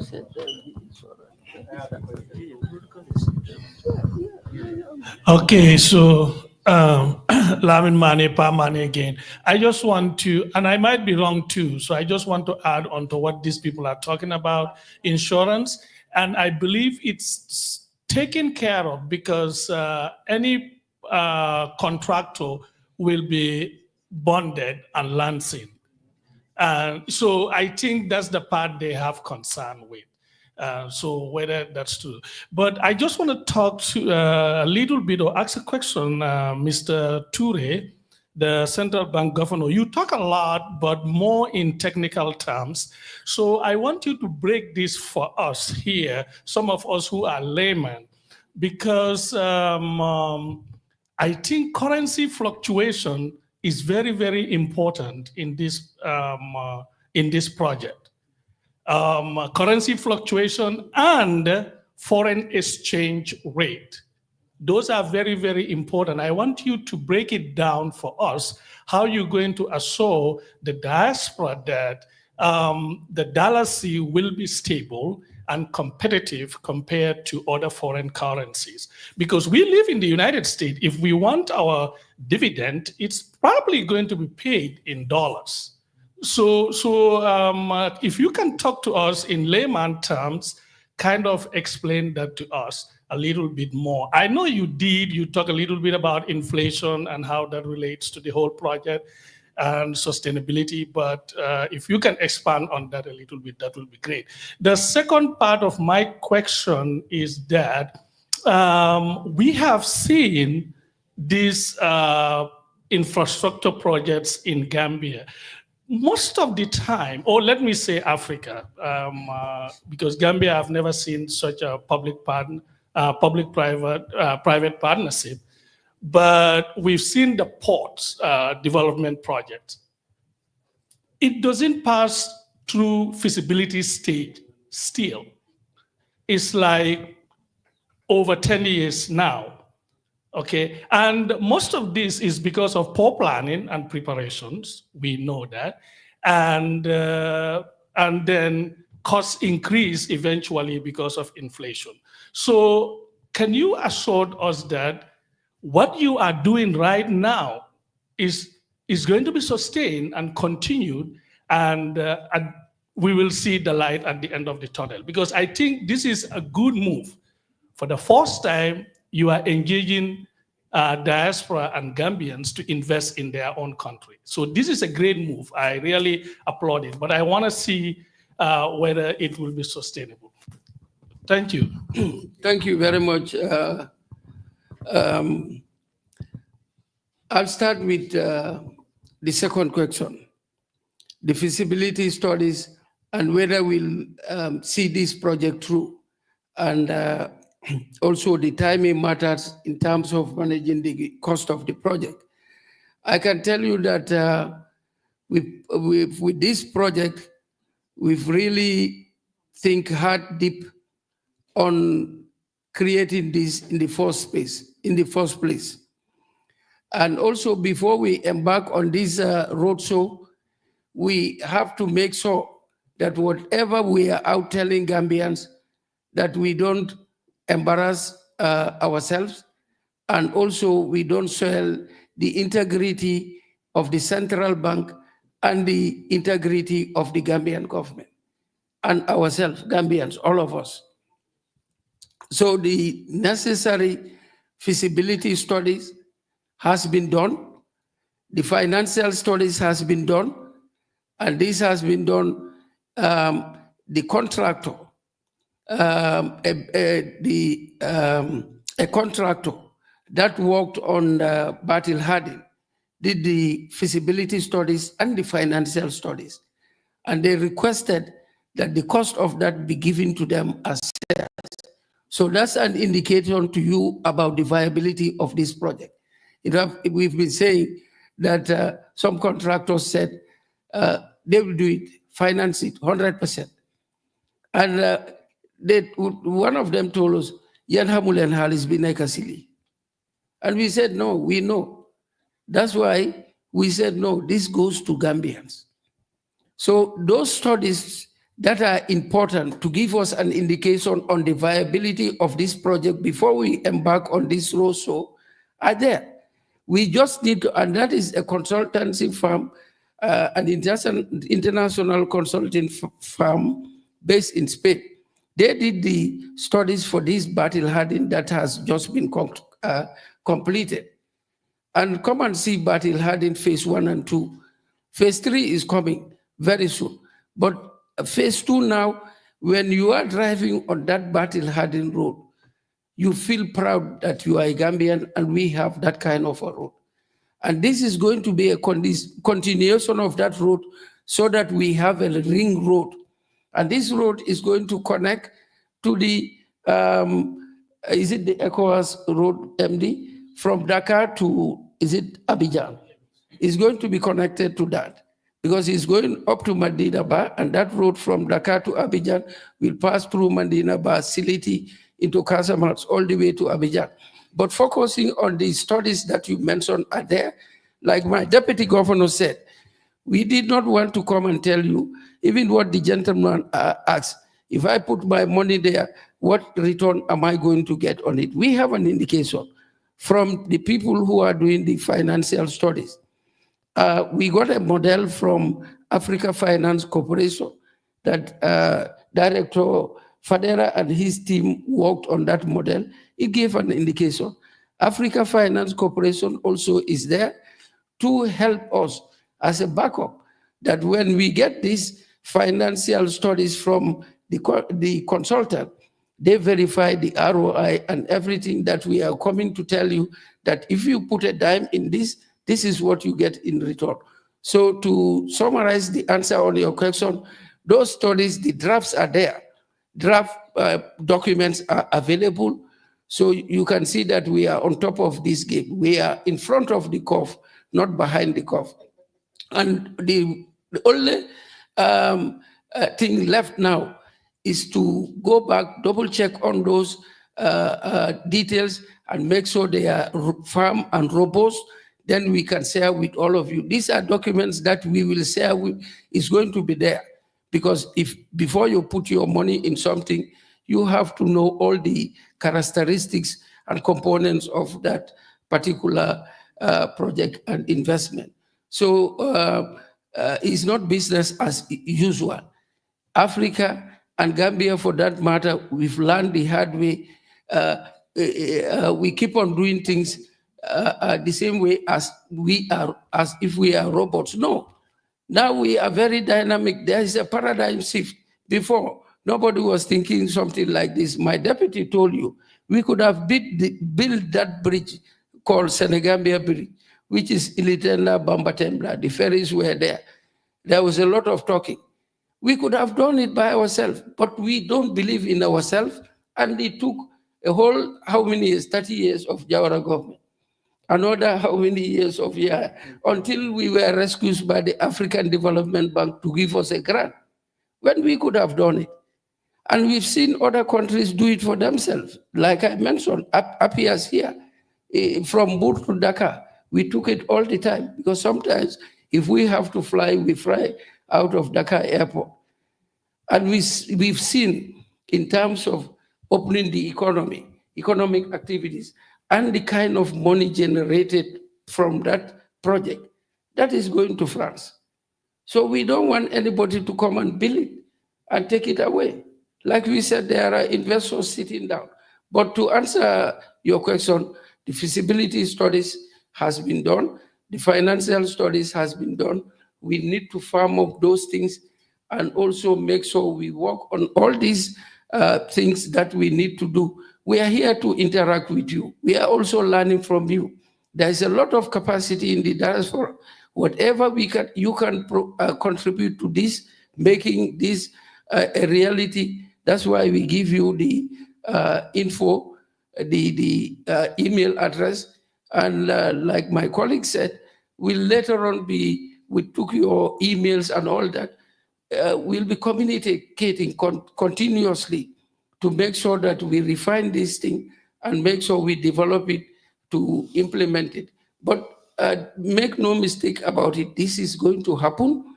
What we are even thinking about to see if the foundation stone can be laid in February during the independence celebration. We are seriously thinking about that.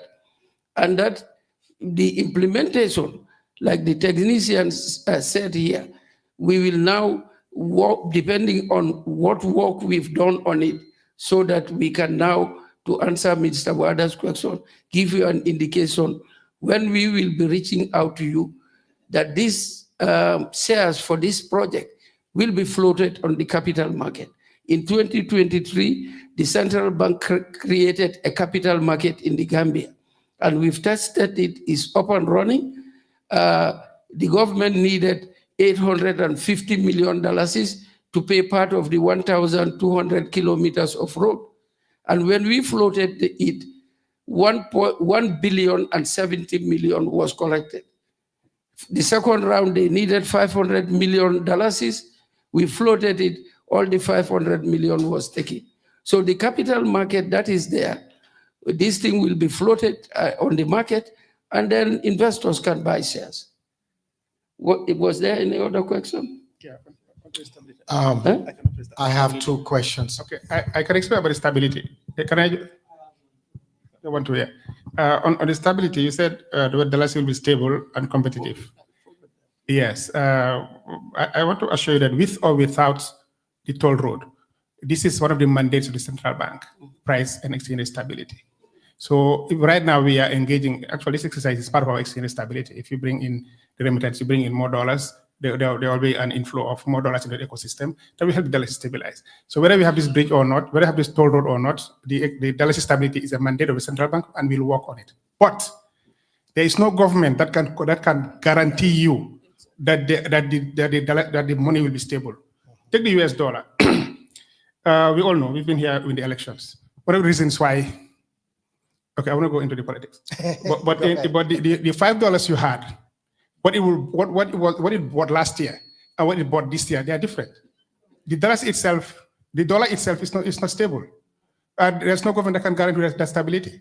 And I'm sure you are hearing, you've seen the news about Powell and members of the team talking about whether he will resign or not as issues. These are completely different issues. So nobody can guarantee you that your currency will be stable, will stay at what it is, its value. Inflation is there, and some inflation, they are cost push, some are demand driven. But the essence of the central bank, the treasury in this case here, the Feds in this case here, is to try and fight that. So with or without the project, we will work on stability. But whether the fact that it cannot, will tell you that it is going, that the less you invest, it will be the same value that you invest after 25 years. I don't think there's any government that can guarantee, including that was out of the United States. Thank you. I have two questions here. And to support my deputy governor on this strong dollar sitting, I think Gambians, like somebody said, that we talk in technical terms and we should simplify. The mandate of the central bank, as he says, exchange rate stability is the second number 2 mandate. But I think Gambians, we are too obsessed with a strong currency, a strong dollar, that macho man attitude. What every country works for is not a strong currency, but a strong economy. And the strong economy will deliver the strong currency. That's how it works. Now, in terms of a strong currency, like he said, whoever thought that the mighty pound sterling will be shaken to a point where the exchequer, the finance minister of Britain, lost his job. And it brought down the prime minister also. And what happened? Because US was fighting inflation, they had to increase interest rates. So the demand for dollar went up because of the high interest rate. Investors were rushing to US to invest. The demand for the dollar went up. The dollar appreciated against all international currencies. And the British pound, as strong as it is, took a hit. The Bank of England had to rescue the pound sterling by putting over £1 billion into the economy to rescue the pound. And all development nations had to live in kind of signal to the US that, yes, you are fighting inflation, but be mindful of other countries. So the currency, really, if we want strong currency, that's why we are here. We have to earn foreign currency, supply. The exchange rate is a price, demand and supply. Why the dollar is depreciating? Because the demand is higher than the supply. So we have to produce something to earn foreign currency. The more foreign currency we have, we are able to supply, satisfy the demand. The dollar is stable. I told you what happened in between 2002 and 2003. For those of you who were here, when I was talking about the stability of the currency. In 2006, supply increased significantly during 2005, because that's when most of these Nigerian banks that are there came to establish in the Gambia. They brought in a lot of capital to start those banks. I mean, plus other foreign currency inflows. So the supply, and also what aided it, like I said, a strong economy, but not a strong currency. The monetary fiscal policy that were implemented from 2004 to all the way to 2006 also yield some dividends. And the dollar at that time was $30 to the dollar, but it appreciated to around 1890. The central bank data warehouse is there for everybody to check all our annual reports and quarterly bulletins that had those figures. So like my colleague said, not even America can guarantee the stability and the value of the dollar even tomorrow. Nobody can guarantee that. But what we can guarantee is to implement sound monetary and fiscal policies with structural policies to ensure that we have a strong economy that will deliver a strong dollar. But one thing I can assure you, as central bank governor, is that we are working hard to ensure that we have a stable currency that will preserve the value of our income and wealth. Because without a stable currency, we did a study. As soon as you have exchange rate depreciation, it immediately translates into inflation. And to correct that inflation that resulted from the exchange rate depreciation, monetary policy has a lag.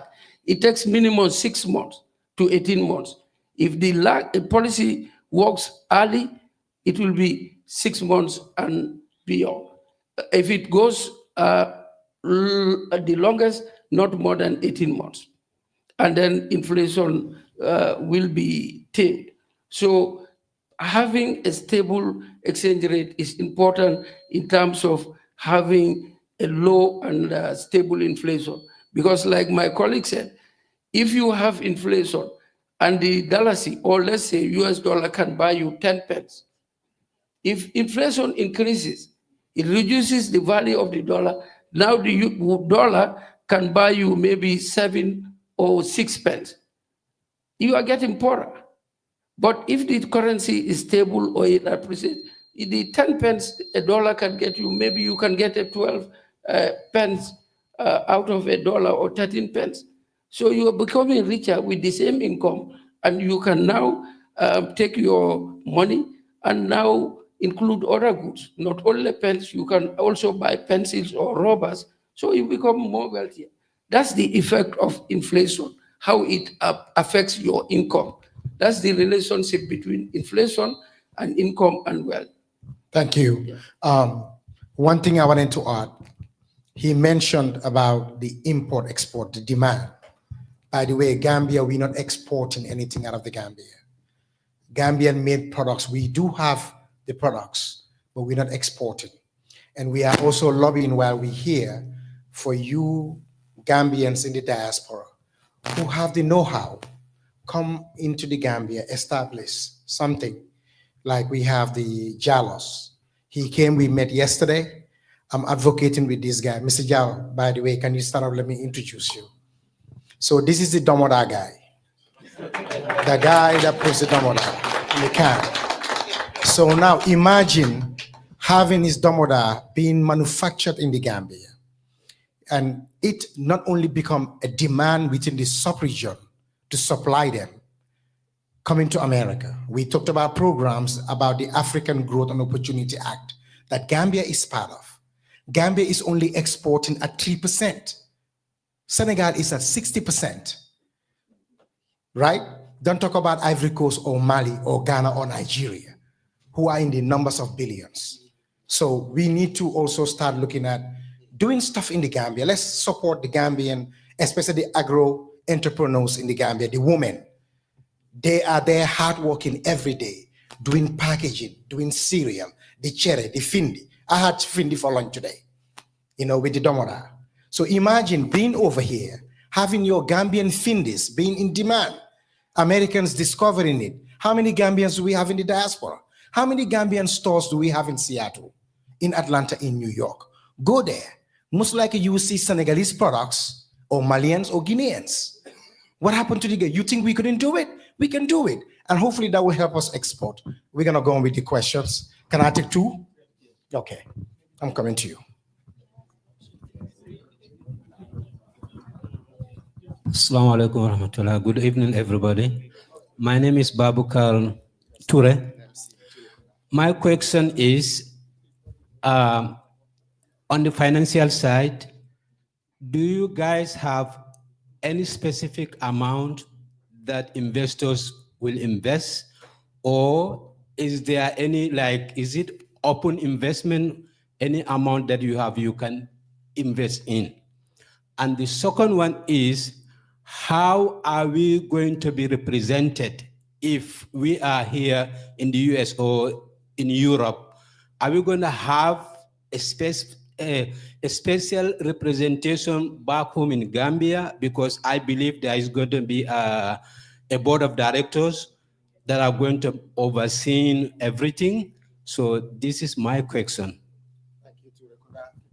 I have one more. Yes. Okay, thank you very much. Okay. I have one more question here. Thank you very much.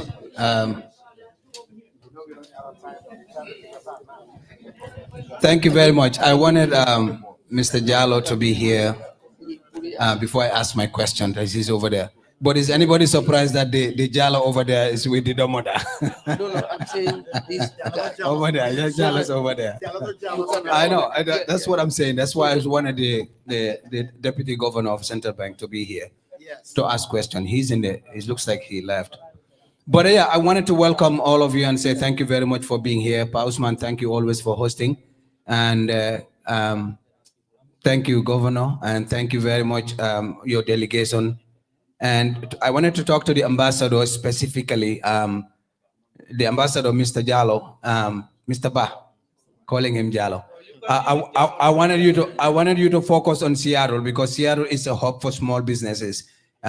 So we want you to come back to Seattle and really visit with the Gambian community in Seattle. You'll be impressed, and we want to put something together.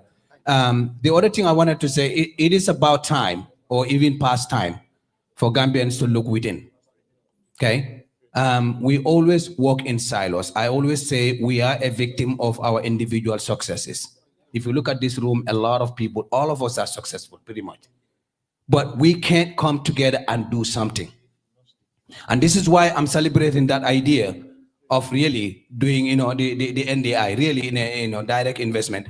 It's a brilliant idea. Even if it didn't happen, just the concept of just us Gambians taking ownership of an investment like this and doing it together and knowing that our strength is in our numbers.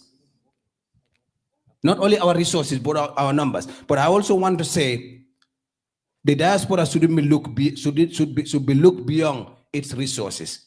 We have a lot of intellectual manpower in the Gambian diaspora. And I can bet you that this idea of investing is from a Gambian who was a diaspora before, because there are Gambians on the table. So my question though is, the high table here all represents government. If this is a private investment, why didn't we have private individuals? Because they are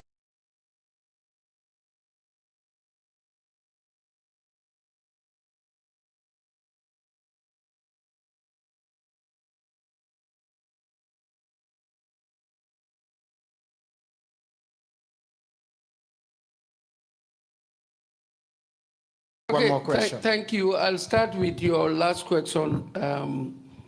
Why are not private individuals on this? This is just a roadshow, and the concept that was born is out of the central bank, not because I'm governor. The road itself has been in the NDP Force 1 since 2016 and is in the current one. It's one of the priority roads. But like we said, the resources are not there. And like you said, Gambians should come together. We think we'll be creative and create something that will generate wealth for all of us. And our biggest problem, like I've said, is access to finance. We don't have resources. Other countries, they export oil. They have mineral resources, gold, diamonds, and other mineral resources under the ground that they export, and they can do big things. We don't have anything. What we were exporting was peanuts. It's no more being exported. So what we need to do is come together and create access to finance and resources, and that's what we are doing through this NDI. The private sector is very much part of this. We were going to come with them. We had some private sector individuals that we are discussing this concept with, and they are willing to invest in this and be part of this. From the concept, we shared with them. And the person who told us, Ian Hamul and Halis Bisineka is a private sector person. But if we want to come with all those people, will be more than you in the hall. The next thing you will say, these people are here for us to give them our money to invest. Now, if we give them our money, this is what they are going to be doing, traveling all over the place and all that. So that's why we had to limit this.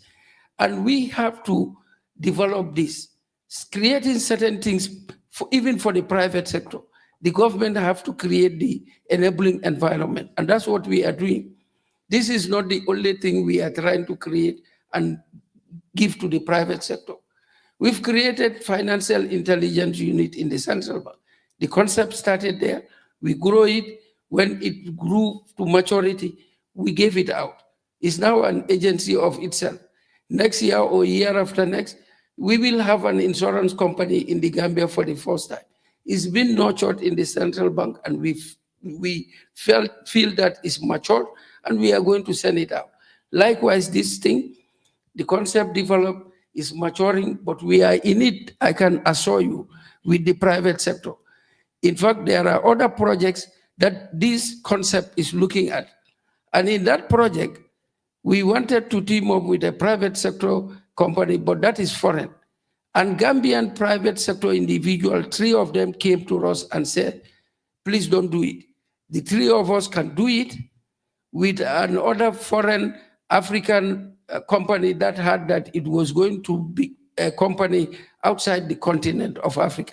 And they said, look, We are the best on the continent of Africa for this. Don't give it to them. We will come and support your private sector and do it. The CEO of that company sent two people to come to the Gambia. We had a meeting with the Minister of Public Service. In fact, he's the chairman. The government set up this private sector development initiative. Some cabinet members and other government agencies that are overseeing this. And those people, those three private sectors, we had a meeting at their ministry with their minister. And for that project, three of them, very wealthy Gambians, successful business people, they said, we will do it. Even those people, we said, no, we are not giving all of it to you. We will open a portion and that will go to the rest of the Gambians. And this other company that is coming to bring their assets will take some. So that also is in the pipeline. Now, so the rest of private sector people are in this. We are working with them, and some of them want to take it 100%, but we are saying no, let's give opportunity to other Gambians. Now, on the gentleman's question, you can invest any amount of money you have. The shares will be there. The value of the shares, we have an indication on how much each share will cost. But like we said, we have not put everything together. We want to make sure we polish this thing and make sure it's properly done. And then we'll come to you, whatever each share will cost. If you can buy 100,000 shares, you have the money, you are free to do it. So there's no limitation in terms of the number of shares that you can hold. I think the other question was representation on the board. We said it. This SPV is going to be, we call it special purpose vehicle because we've not put it together to give it a name. Let's say we say Sitting Corner Mandinaba Road Authority. So company, Sitting Corner Mandinaba Road Company. That road company now will be managing this project. And for employees of that company, it is going to be floated. I mean, the advertisement will be done in the Gambia and in the diaspora. Just like our central bank, we advertise positions internationally. Even outside, diasporans can apply. I mean, he created that avenue. This one also, it will be open to both Gambians at home and in the diaspora. And the most qualified person will be employed.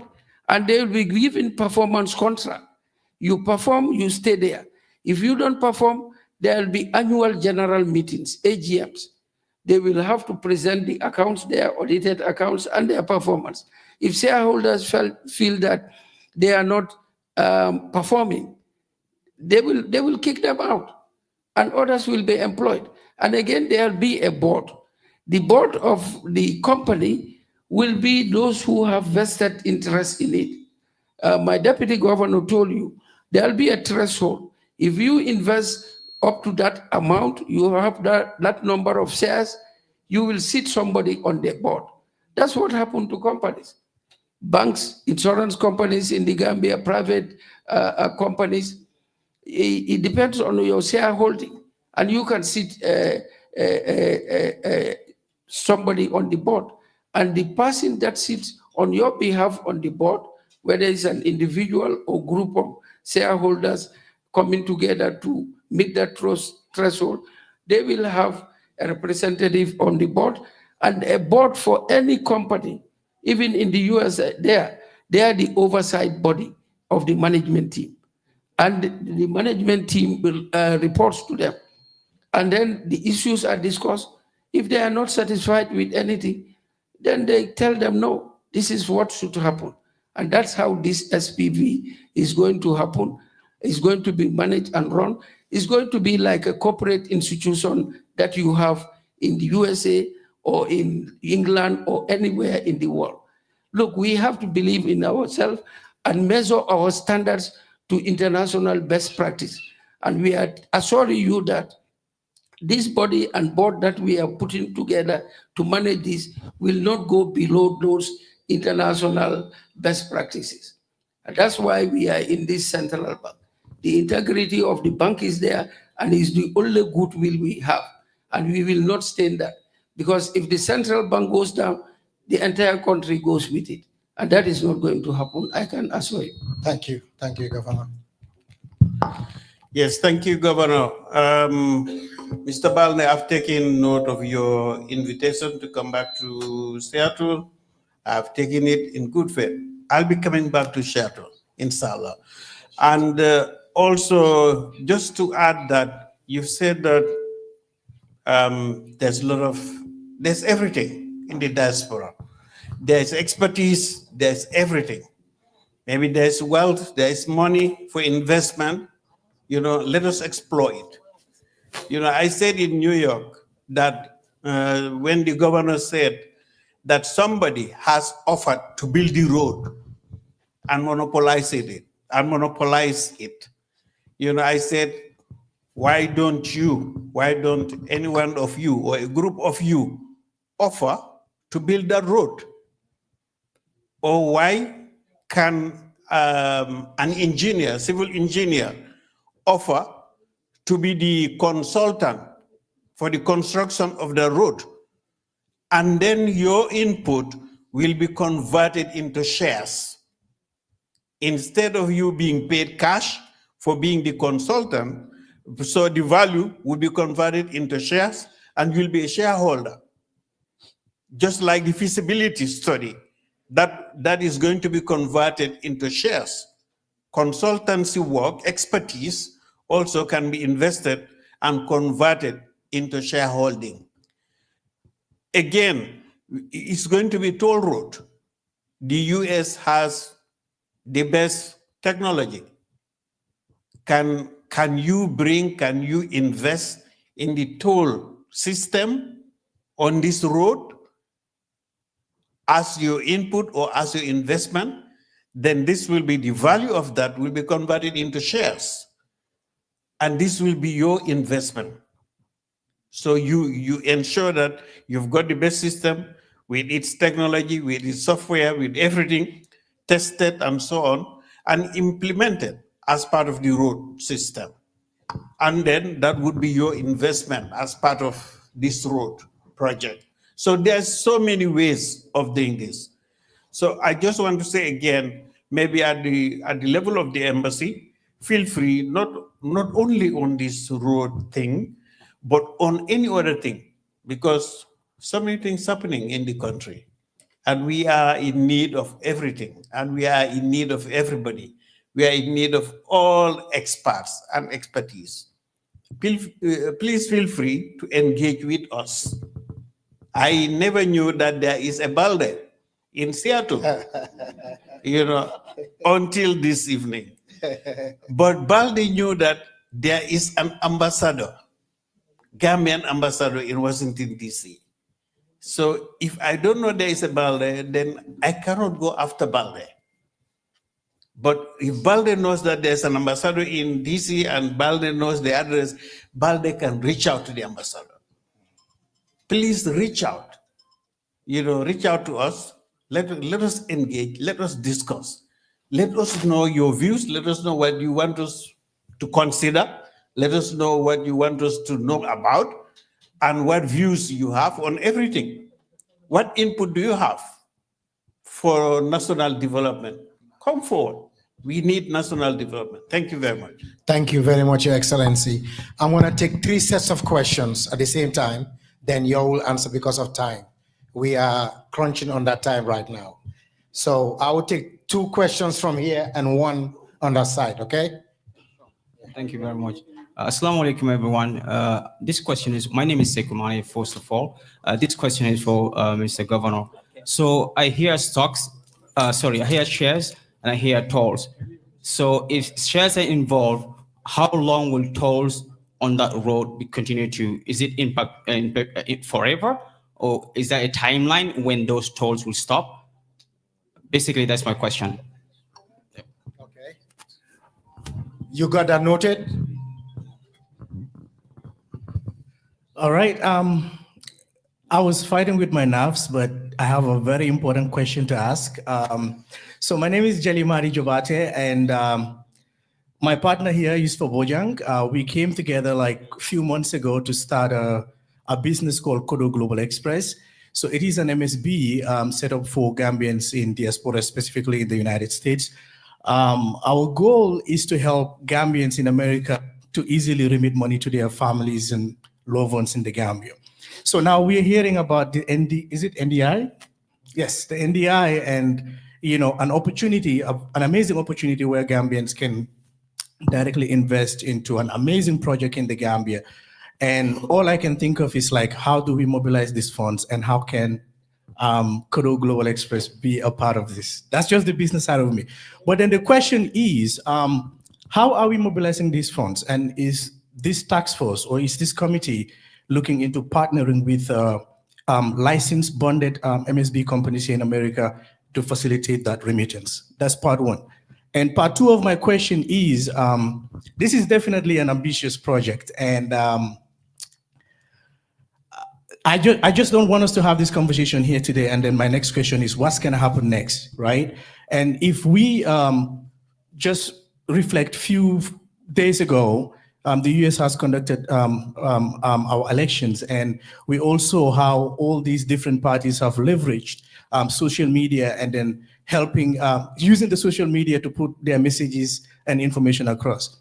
So my question here is this task force going to look into technologies and social media platforms like that by creating either podcast or a YouTube channel where these ongoing conversations can continue? Because everybody here wants to invest because it benefits our country, but every investor also wants to make sure there is some sort of assurance that your investment is protected. So if there is an ongoing platform or a podcast that will continue to talk about these developments, it will help us a great deal. So thank you. Okay, one last question, and you can answer them all. Thank you. Assalamu alaikum. My name is Abdullah Njai. My first question is, how can somebody contribute right away today? So no brainer, you guys have the product. There's a lot of people who wants to start going today. Where's the account in US here? And sorry to say, I think you guys missed out the opportunity because people will want to contribute right away. On average here, a lot of people buy cars, $20,000, $30,000. Within 4 years, they start paying $200, $300. People can commit right now and start, hey, I'm gonna do this within 4 years and pay $30,000, $40,000, $60,000 of my own. And that's a commitment on their own. So for example, Pausman, keep me honest, I think there's about 3,000 Gambians in the Seattle community. If you guys could have tapped into 10% on your visit here, and each of those commit 40, 20,000, do the math, you guys could walk away a commitment of $1 million. $1 million. Thanks. So that's a feedback to think about while you guys are here, flying, living your family, come up with a grid that you could put together a table that people can start committing to that. And that way you can, what you guys do is called call to action. People could start contributing right away and commit, because I think there's a path for you to start generating that income right away. Lastly, I know the feasibility study is still going on and it's not final, but food for thought to put a note, Sting Corner, everybody know, it's the dumping ground when the rain comes in Banjul. So wetland right there, thanks. When you start building a road, that means there should be a plan B for how the water to go back to the river, or else Banjul's gonna flood. I'm not an expert on that, but I just want to throw that food for thought to add on your notes. Thank you. Yes, yes. I have a question, but okay, if you want to answer. And then okay, thank you. Okay, go ahead. Thank you. I see a lot of Fullers and Kiankas here, and I didn't know the Fullers are this smart, actually. Great ideas coming from the Fullers. The governor seems to rely a lot on the Fullers, my deputy, my PS. So thank you. Couple of questions, but a comment first, and that is to piggyback on what Demba said. We in the diaspora have a lot of potentials. You all said it here, and that's why you came. Generally, you are all from different branches of the government of the Gambia. We would like to see the government of the Gambia coming to engage us more. Ambassador, you are asking us to reach out to the embassy. A lot of Gambians do reach out to the embassy, mostly, of course, when they have a need. Where we are currently here is called the Washington West African Center. As late as 2 months ago, I have people calling us to say, oh, I want to go to Gambia. My passport expired. I cannot reach the embassy. I'm trying to do this. And some of my staff would help them to facilitate some of those things. But the comment is, we would like to propose to the government of the Gambia to come and engage us more. And not only when there is a need. We have it all the time. A week ago, the mayor of one of the cities was sitting where you are sitting in this hall here, Montlake Terrace. They came to engage us to know what we are doing.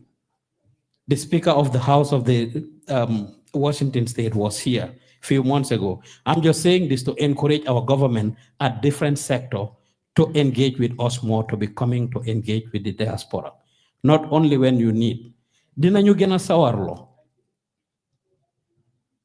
Waaw góore waay dina yokka waay góor ngóora. Poli dégguñ olof boobu. Now moving forward.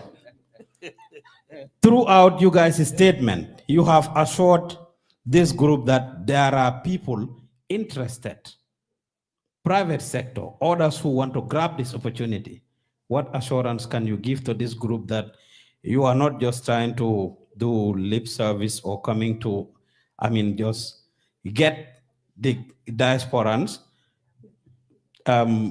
engage as a formality to say that, oh, we have been to the diaspora. We've asked Gambians, but make up your mind to give it to those investors, because Gambians online, as they would be labeled a lot of times, cyber warriors, people that are always trying to look for faults and how to blame the government, looking for what is done, So how can Gambians be assured, really, Nekulendi just ask for this, but you will go back, and when you are already ready to give it to those private investors, the foreign investors, because indeed Gambians complain. Now, every single company, a lot of the companies in Gambia, investment is owned by foreigners. That is a thing online. So what assurance is there? And that is not the reason why you are doing this roadshow to engage the Gambians. Thank you.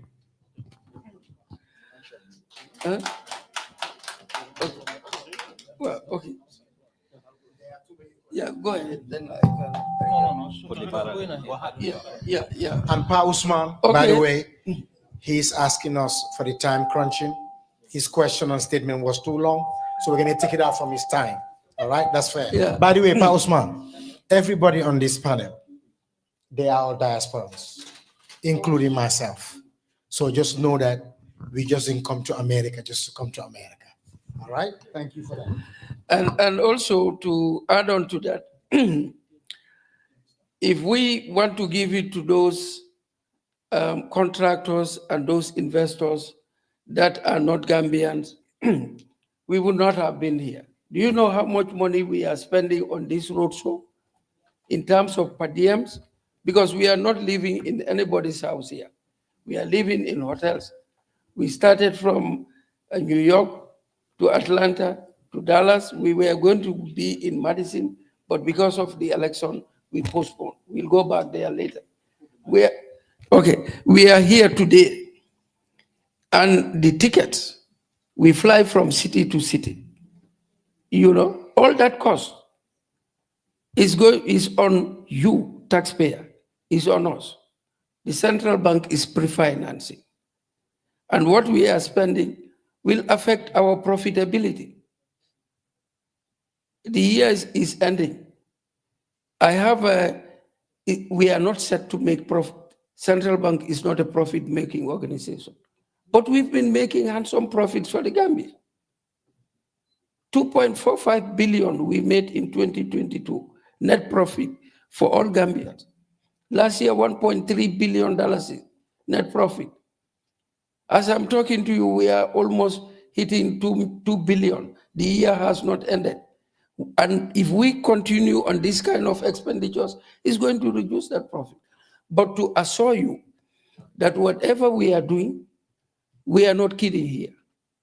It's a reputable institution, and we've done it before. When COVID hit, I told you the reason why inflation was peaked at 18.5. Our businesses are in the hands of non-Gambians. People don't want me to say this, but I will say it. We all know it. During Jawara's time, it was the Alaj Mohamed Musanjais, the Banjais, the other Gambians. Today, go and see who somebody is kicking me here. But Gambia is open for business for everybody, even this project. If non-Gambians want to invest there, let them invest. But then we have to empower our citizens. And we've started on this. The commodity import, when COVID happened, to make sure that we keep body and soul, I told you, is rice, sugar, edible oil, onions, flour, and petrol. We don't have that in that country, we lose our mind. And now, the reason why that is available in abundance, in the Gambia, you can say, I cannot afford this, but that is not there, is not true. And in different varieties, commodities is there. That's the fact. How did it happen? We thought in the bank and we said, look, we are hit with a situation. COVID has created a new normal. The normal before COVID, no country will go back to that. It has created a new normal and we are moving on. And that new normal, we have to position ourselves to take advantage of those opportunities and address those challenges. What we did first is to address those challenges. And we created access to finance so that our businesses will be empowered, and they are importing this rice, this oil, this sugar, the onions and the flour, and even fuel. And it worked for us. What did we do? We just helped them, worked with banks, and they provide the SC, and we provide comfort letter, and they bring these commodities in large quantities, and the prices went down. Government worked with the government of India, got 100,000 metric tons of rice. We consume 275,000 metric tons of rice every year, Gambia. How much do we produce? 29,000 metric tons. The difference, where is it coming? Imports. And that's why imported inflation is contributing to the high inflation in our country and most developing countries. That's why we are saying, let's go back and develop agriculture so that we can export and also feed ourselves, create import substitution industries. So that 100,000 metric tons, when it came for 8 months, rice prices went down. When prices were 2,000 and above, it brought it down to, the first consignment was sold at $1,470. As the stock depletes, 1,500, 1,700. 8 months, when it got finished, the cartel, 2,000 plus, 2,300 and all that. This year, we got 50,000 metric tons of rice. When I was leaving, when we were leaving, 20,000 metric tons was at the port, and then they were offloading it. So to answer your question, this is something that we have been doing in terms of commodities and that. And the statistics I gave you and the price, how it helped Gambians to lower their prices compared to the other countries in the sub-region. We were in Sierra Leone to share our experience with them, how we were able to manage inflation at that low level and the stability of the currency. This was our secret. Here we are, we went to work again, we created this concept and this product, and we are telling you, we are guaranteeing you that nobody has been chosen. The contractor that is the feasibility study was the one that was willing to do it when nobody was there to do it. And we have to build the concept into something that we can bring. That's why they had that opportunity. You know, otherwise, the central bank was going to again pre-finance that. But if there is somebody who can do it, why would you now waste public resources on that? But we can assure you that Gambians will be given the first option. Whatever it is, he mentioned 152 million, those will be open to Gambians. Whatever, if you can raise the whole 152, so be it. We'll give it to you. Whatever the contractor spends, we take that portion out. The rest, you finance all. And then whatever we spend, those shares we sell to you is all yours. And whatever, sembele yiralom, like a from in the mandikakao, aldanta no da fugen m, the rest, these institutional investors will come in, like the AFC, because we are not sure if you can do it all. And if you cannot do it all, we don't want to take your money and there is nobody else. Yes, the work will not be finished and your capital is stuck there. That's why the institutional investor is there on standby who wants to finance all. Like my deputy said, they've done it in other countries, Africa Finance Corporation. But we told them, no, you be on standby. Wherever our brothers and sisters, cousins, and all that stop, then you take the rest. That's how it's going to be. Now, yes, the funding gap. That's what they will now come in. Now, the gentleman who mentioned about social media, we are trying to improve our communication within Gambia and among Gambians and in the diaspora. At the bank, we employed a communication officer. We do have press conferences every 3 months. On the website of the central bank, there are a lot of information about the economy, the Gambian economy. Monetary Policy Committee reports, the minutes of the Monetary Policy Committee are there, the press statements are there, the data warehouse is there. And like I said, every 3 months, we have question and answers with the media for the benefit of Gambians. And we have started last year, that contract elapsed. We've signed another 1-year contract with Peter Gomez every Saturday from 12 to 1. And I think diaspora do have access to that 1 hour window. The central bank is there to explain to Gambians what is happening in the economy, to give update and where we think we are going. So that is there. Now, in terms of how this money is sent to the Gambia, like I said, we'll float the shares on the capital market. Now, if Mr. Balde has money he wants to send, we float the shares and the information is going to be there. We have an account with the Federal Reserve Bank in New York. You want to send money, we'll publish the account numbers. We have different account numbers, different accounts in different banks. So these monies will be all sent to the central bank, like my deputy said. We'll create an escrow account.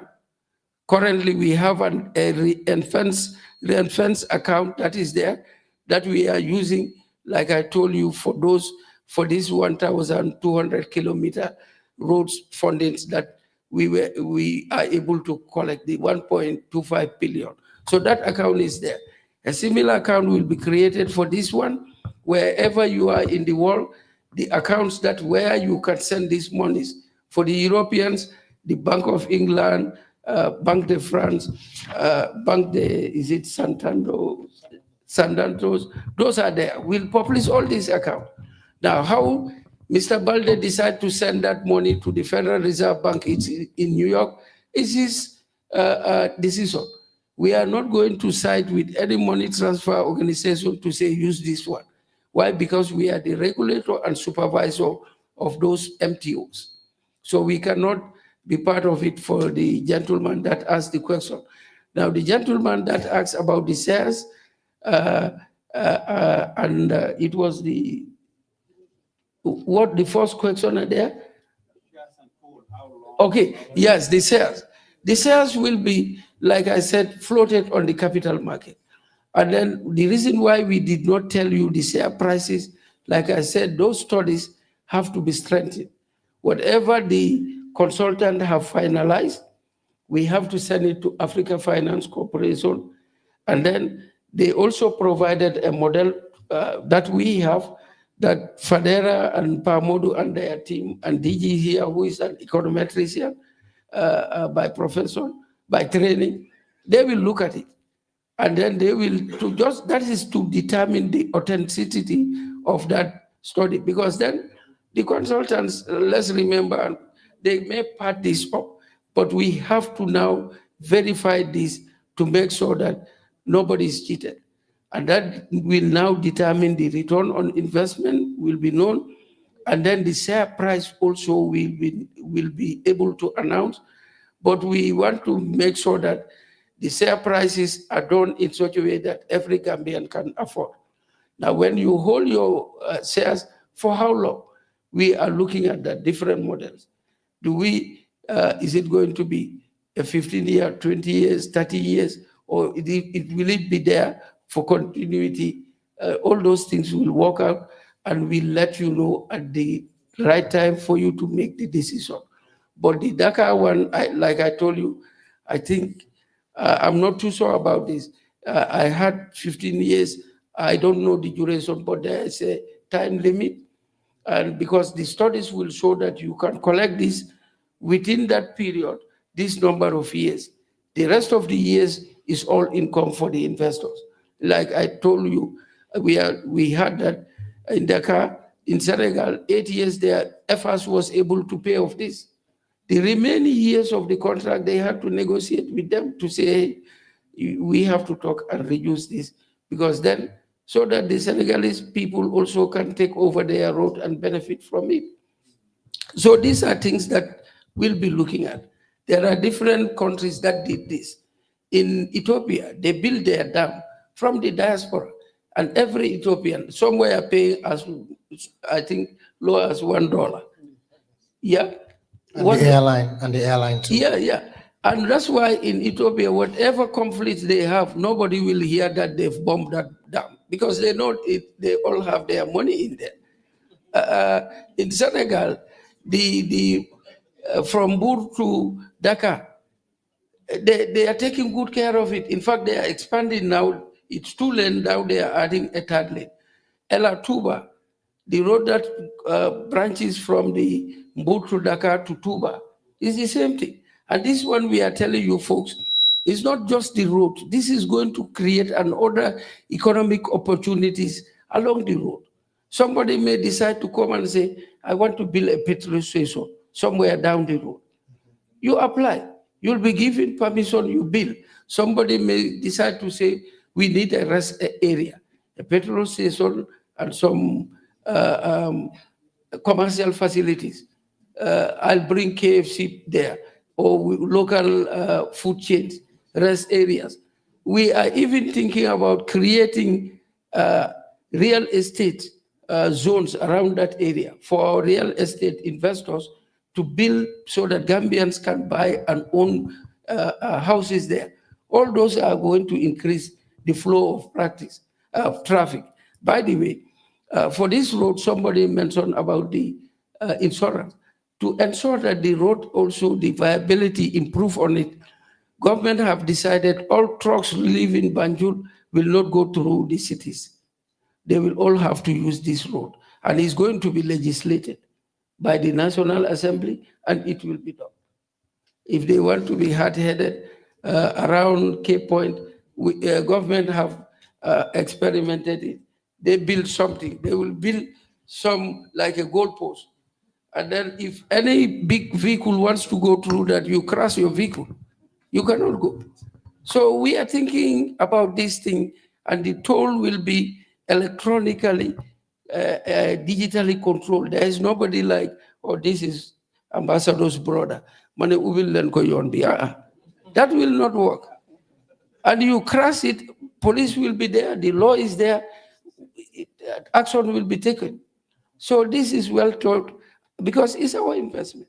I told my deputy, he's the deputy governor in charge of the operations complex, that when this is done, we will give every staff of the central bank loan to buy shares, and then they can pay in a year or 2 years. so that they own asset for their families and for the next generation of their families. These are opportunities that are there. Other projects are coming, but like these are the answers I have, but I'll yield to my colleagues also to contribute to give you more information. Thank you, Governor. I'll just pick up on a few things that were raised by some of you.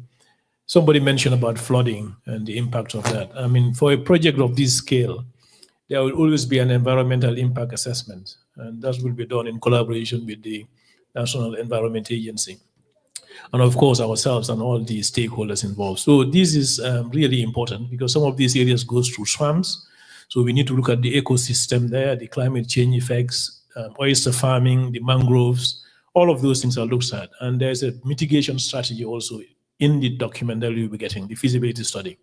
And by the way, that feasibility study will be shared with stakeholders. So as we said, the diaspora will have expertise in many areas. So you'll be free to give that feasibility study to your experts in those areas or yourselves to just do your due diligence to be satisfied that actually what we are saying is right. And you are confident that you can invest into that. The technical and financial feasibility study also is on the way. It's done. We've done the original study, and we, as my colleague said, we're looking into those. This is never an easy study. It is all driven by traffic volumes, because the more traffic you get onto the toll road, the more revenue you generate. But again, that revenue that you generate has a toll price on it. The more you raise that toll price, you reduce the ridership, because it's people's willingness to pay. So it's a very complex relationship. And this is why the modeling comes into play. And that traffic modeling we are looking at very closely with the financial model as well. So this is why you haven't had a lot of things on those results, but we will come back when that is ready. And again, you've got people in those areas with expertise, so in diaspora. So you will have the chance. This is collaboration, we're working together. So it's not just us doing something and handing it over to you to invest. You will do all your studies also to make sure you are investing in something that is viable. So you will get those studies.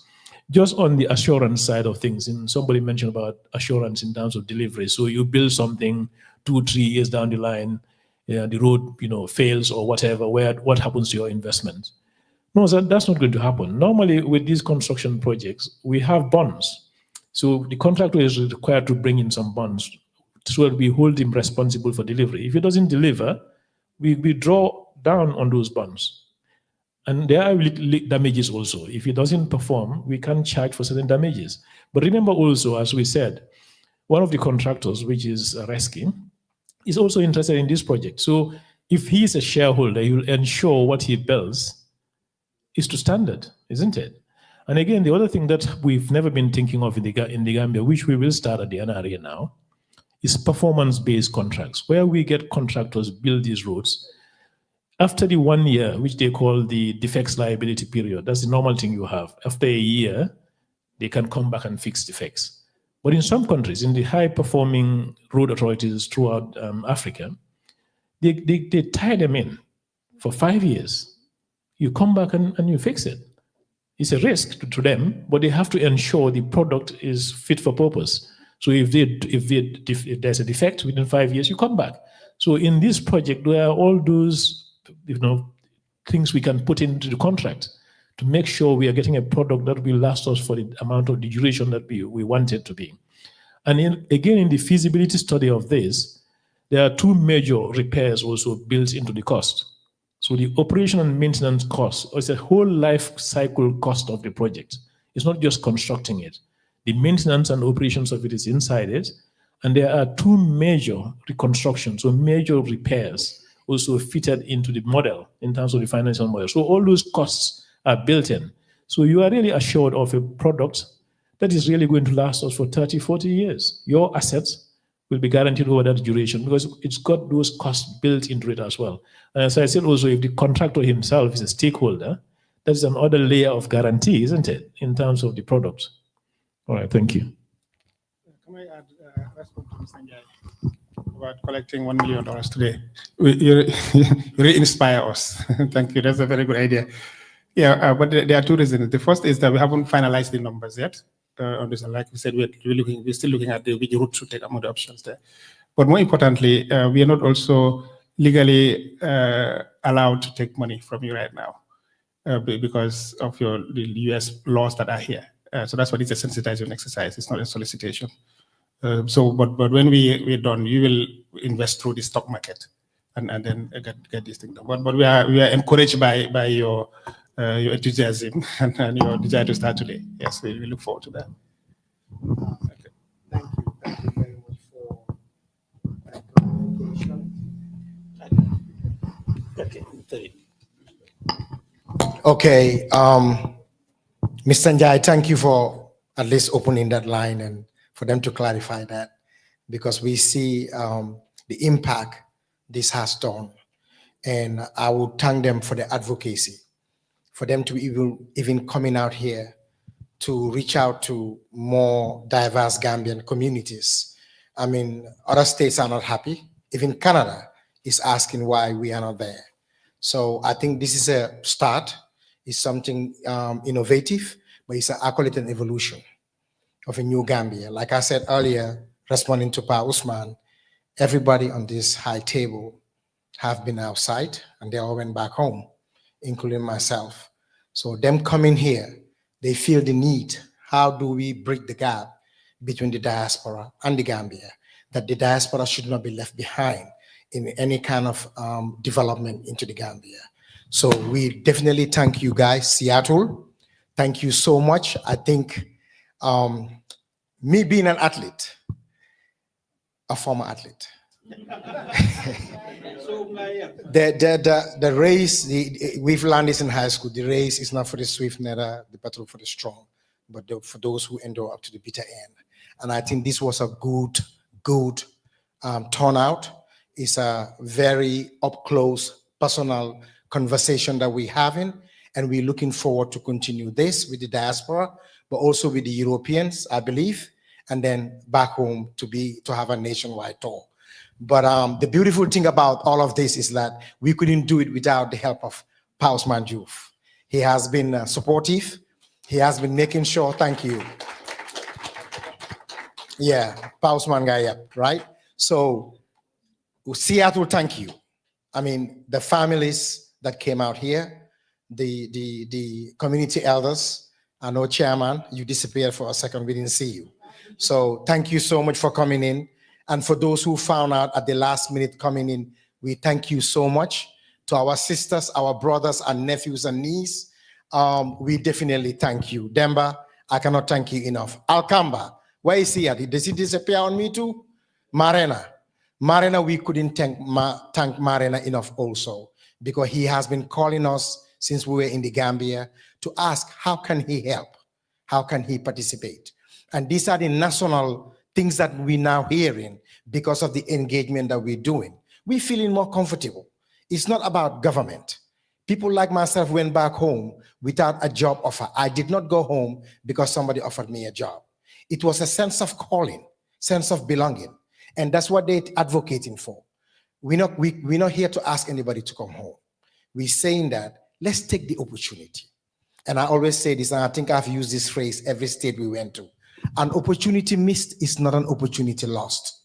It's picked up by somebody else. So here we have the opportunity. Let's seize it. When they are ready to implement this, let's be in the forefront to grab this opportunity and not only playing safe. Everybody in here, even though you're not an entrepreneur, you are a business person. So as a business person, we take risk and invest in.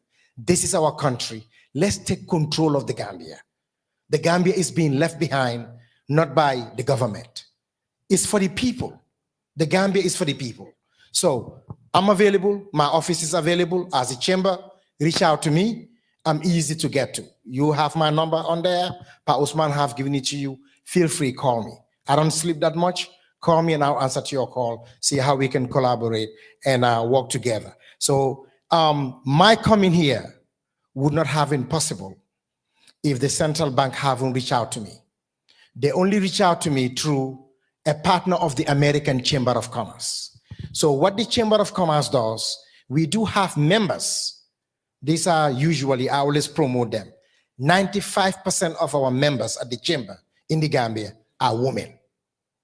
And these women, all they're looking for is how do they get their products in the United States? Every day they call. I have chere, I have findi, I have chakri. That's all they're doing. In fact, one of them would even export her chakri to Mali so that her chakri can come in the United States. Okay? There is another one who has come, the smoked fish. She will have, they have the best smoked fish. They will send it to Senegal so it can come to the United States. What does that tell you? We have it. So what is our problem? That's why when I met this young man yesterday, he's my MVP.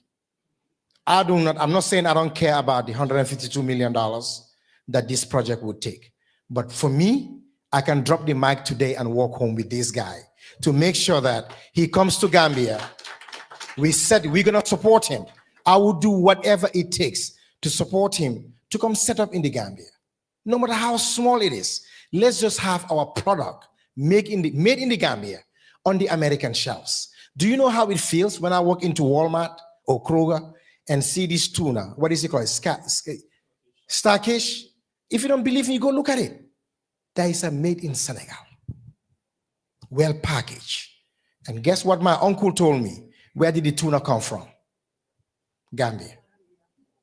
Okay? So all I'm saying is we can do this. 152. The governor, this gentleman gave you the figures. I think one of them was what, $60-something? If we get the population of the Gambia 2.4, and then you broke it down to what, 5% of the population of Serekunda for like less than $1,000. We can do this. Other countries are doing it, and we are not different from them. But we are a close-knitted community, which is the Gambia, and we are proud people. I mean, the national anthem, when it was played earlier, I'm not the only one. I'm sure some of you had some goosebumps. Let's fly the Gambian flag higher. So with that, on that note, I would like to thank my sponsor, Mr. Bunja Sow. The young man right there behind, you will not see him. He is the owner of Sobesai. Sobesai is the parent company of Jamano, the money transfer. And I'm sure there's another brother who said that. And I applaud you, young man. I'm so proud to be Gambian when I see young men in America doing it big. And this young man there, Sobesai, sponsored my trip. He paid for everything because he's a partner of the American Chamber of Commerce. And that's what we do in the Gambia. Come partner with us. Come work with us. Let's reach out more and bring more innovative ideas to the government of the Gambia. We partner with them. We work with them. Let's move Gambia forward. Thank you all so much, ladies and gentlemen. Thank you.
rek yaa ci des xoolal fi ma ne xoolal fi ma jóge waay taal bu yàlla taal ñaani waju di ma aar yoon wi dafa sori man taluma ku ma bañ jàmm ak pexe yàlla dogal wasantuma xañ fu nekk yaa ngi fay dugg dafa yàq sama der aaru ngi fa dem ndax xol bu rafet mu ngi faay man fu ma fël dafay gën naay man noo ci dara kon la kul waay happiness ma daal di dund waay doxal ci rem rek daal di sukkur waay nanga seen ci kaw Europa may dem lu mu leen may xuus damay xuus di dem nanga seen ci kaw Europa may dem lu mu leen may xuus damay xuus di dem mano ci man dara xamal ne lii la yàlla dogal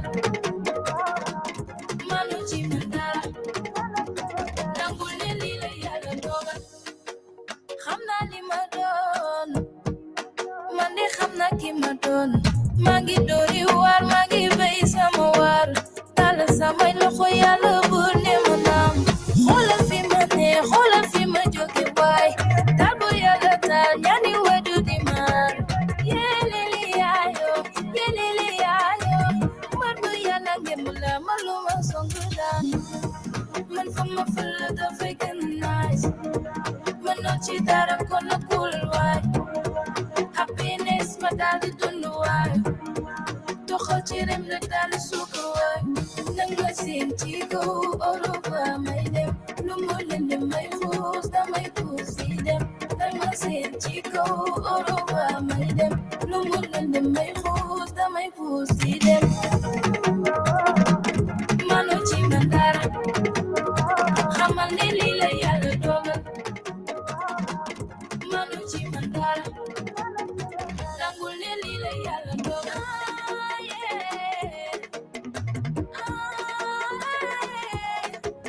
def ma li ma yàlla def wax ma lan la la def mano ci man dara xamal ne lii la yàlla dogal xam ne lii la yàlla dogal mano ci man dara nangul ne lii la yàlla dogal lii la yàlla dogal mano ci man dara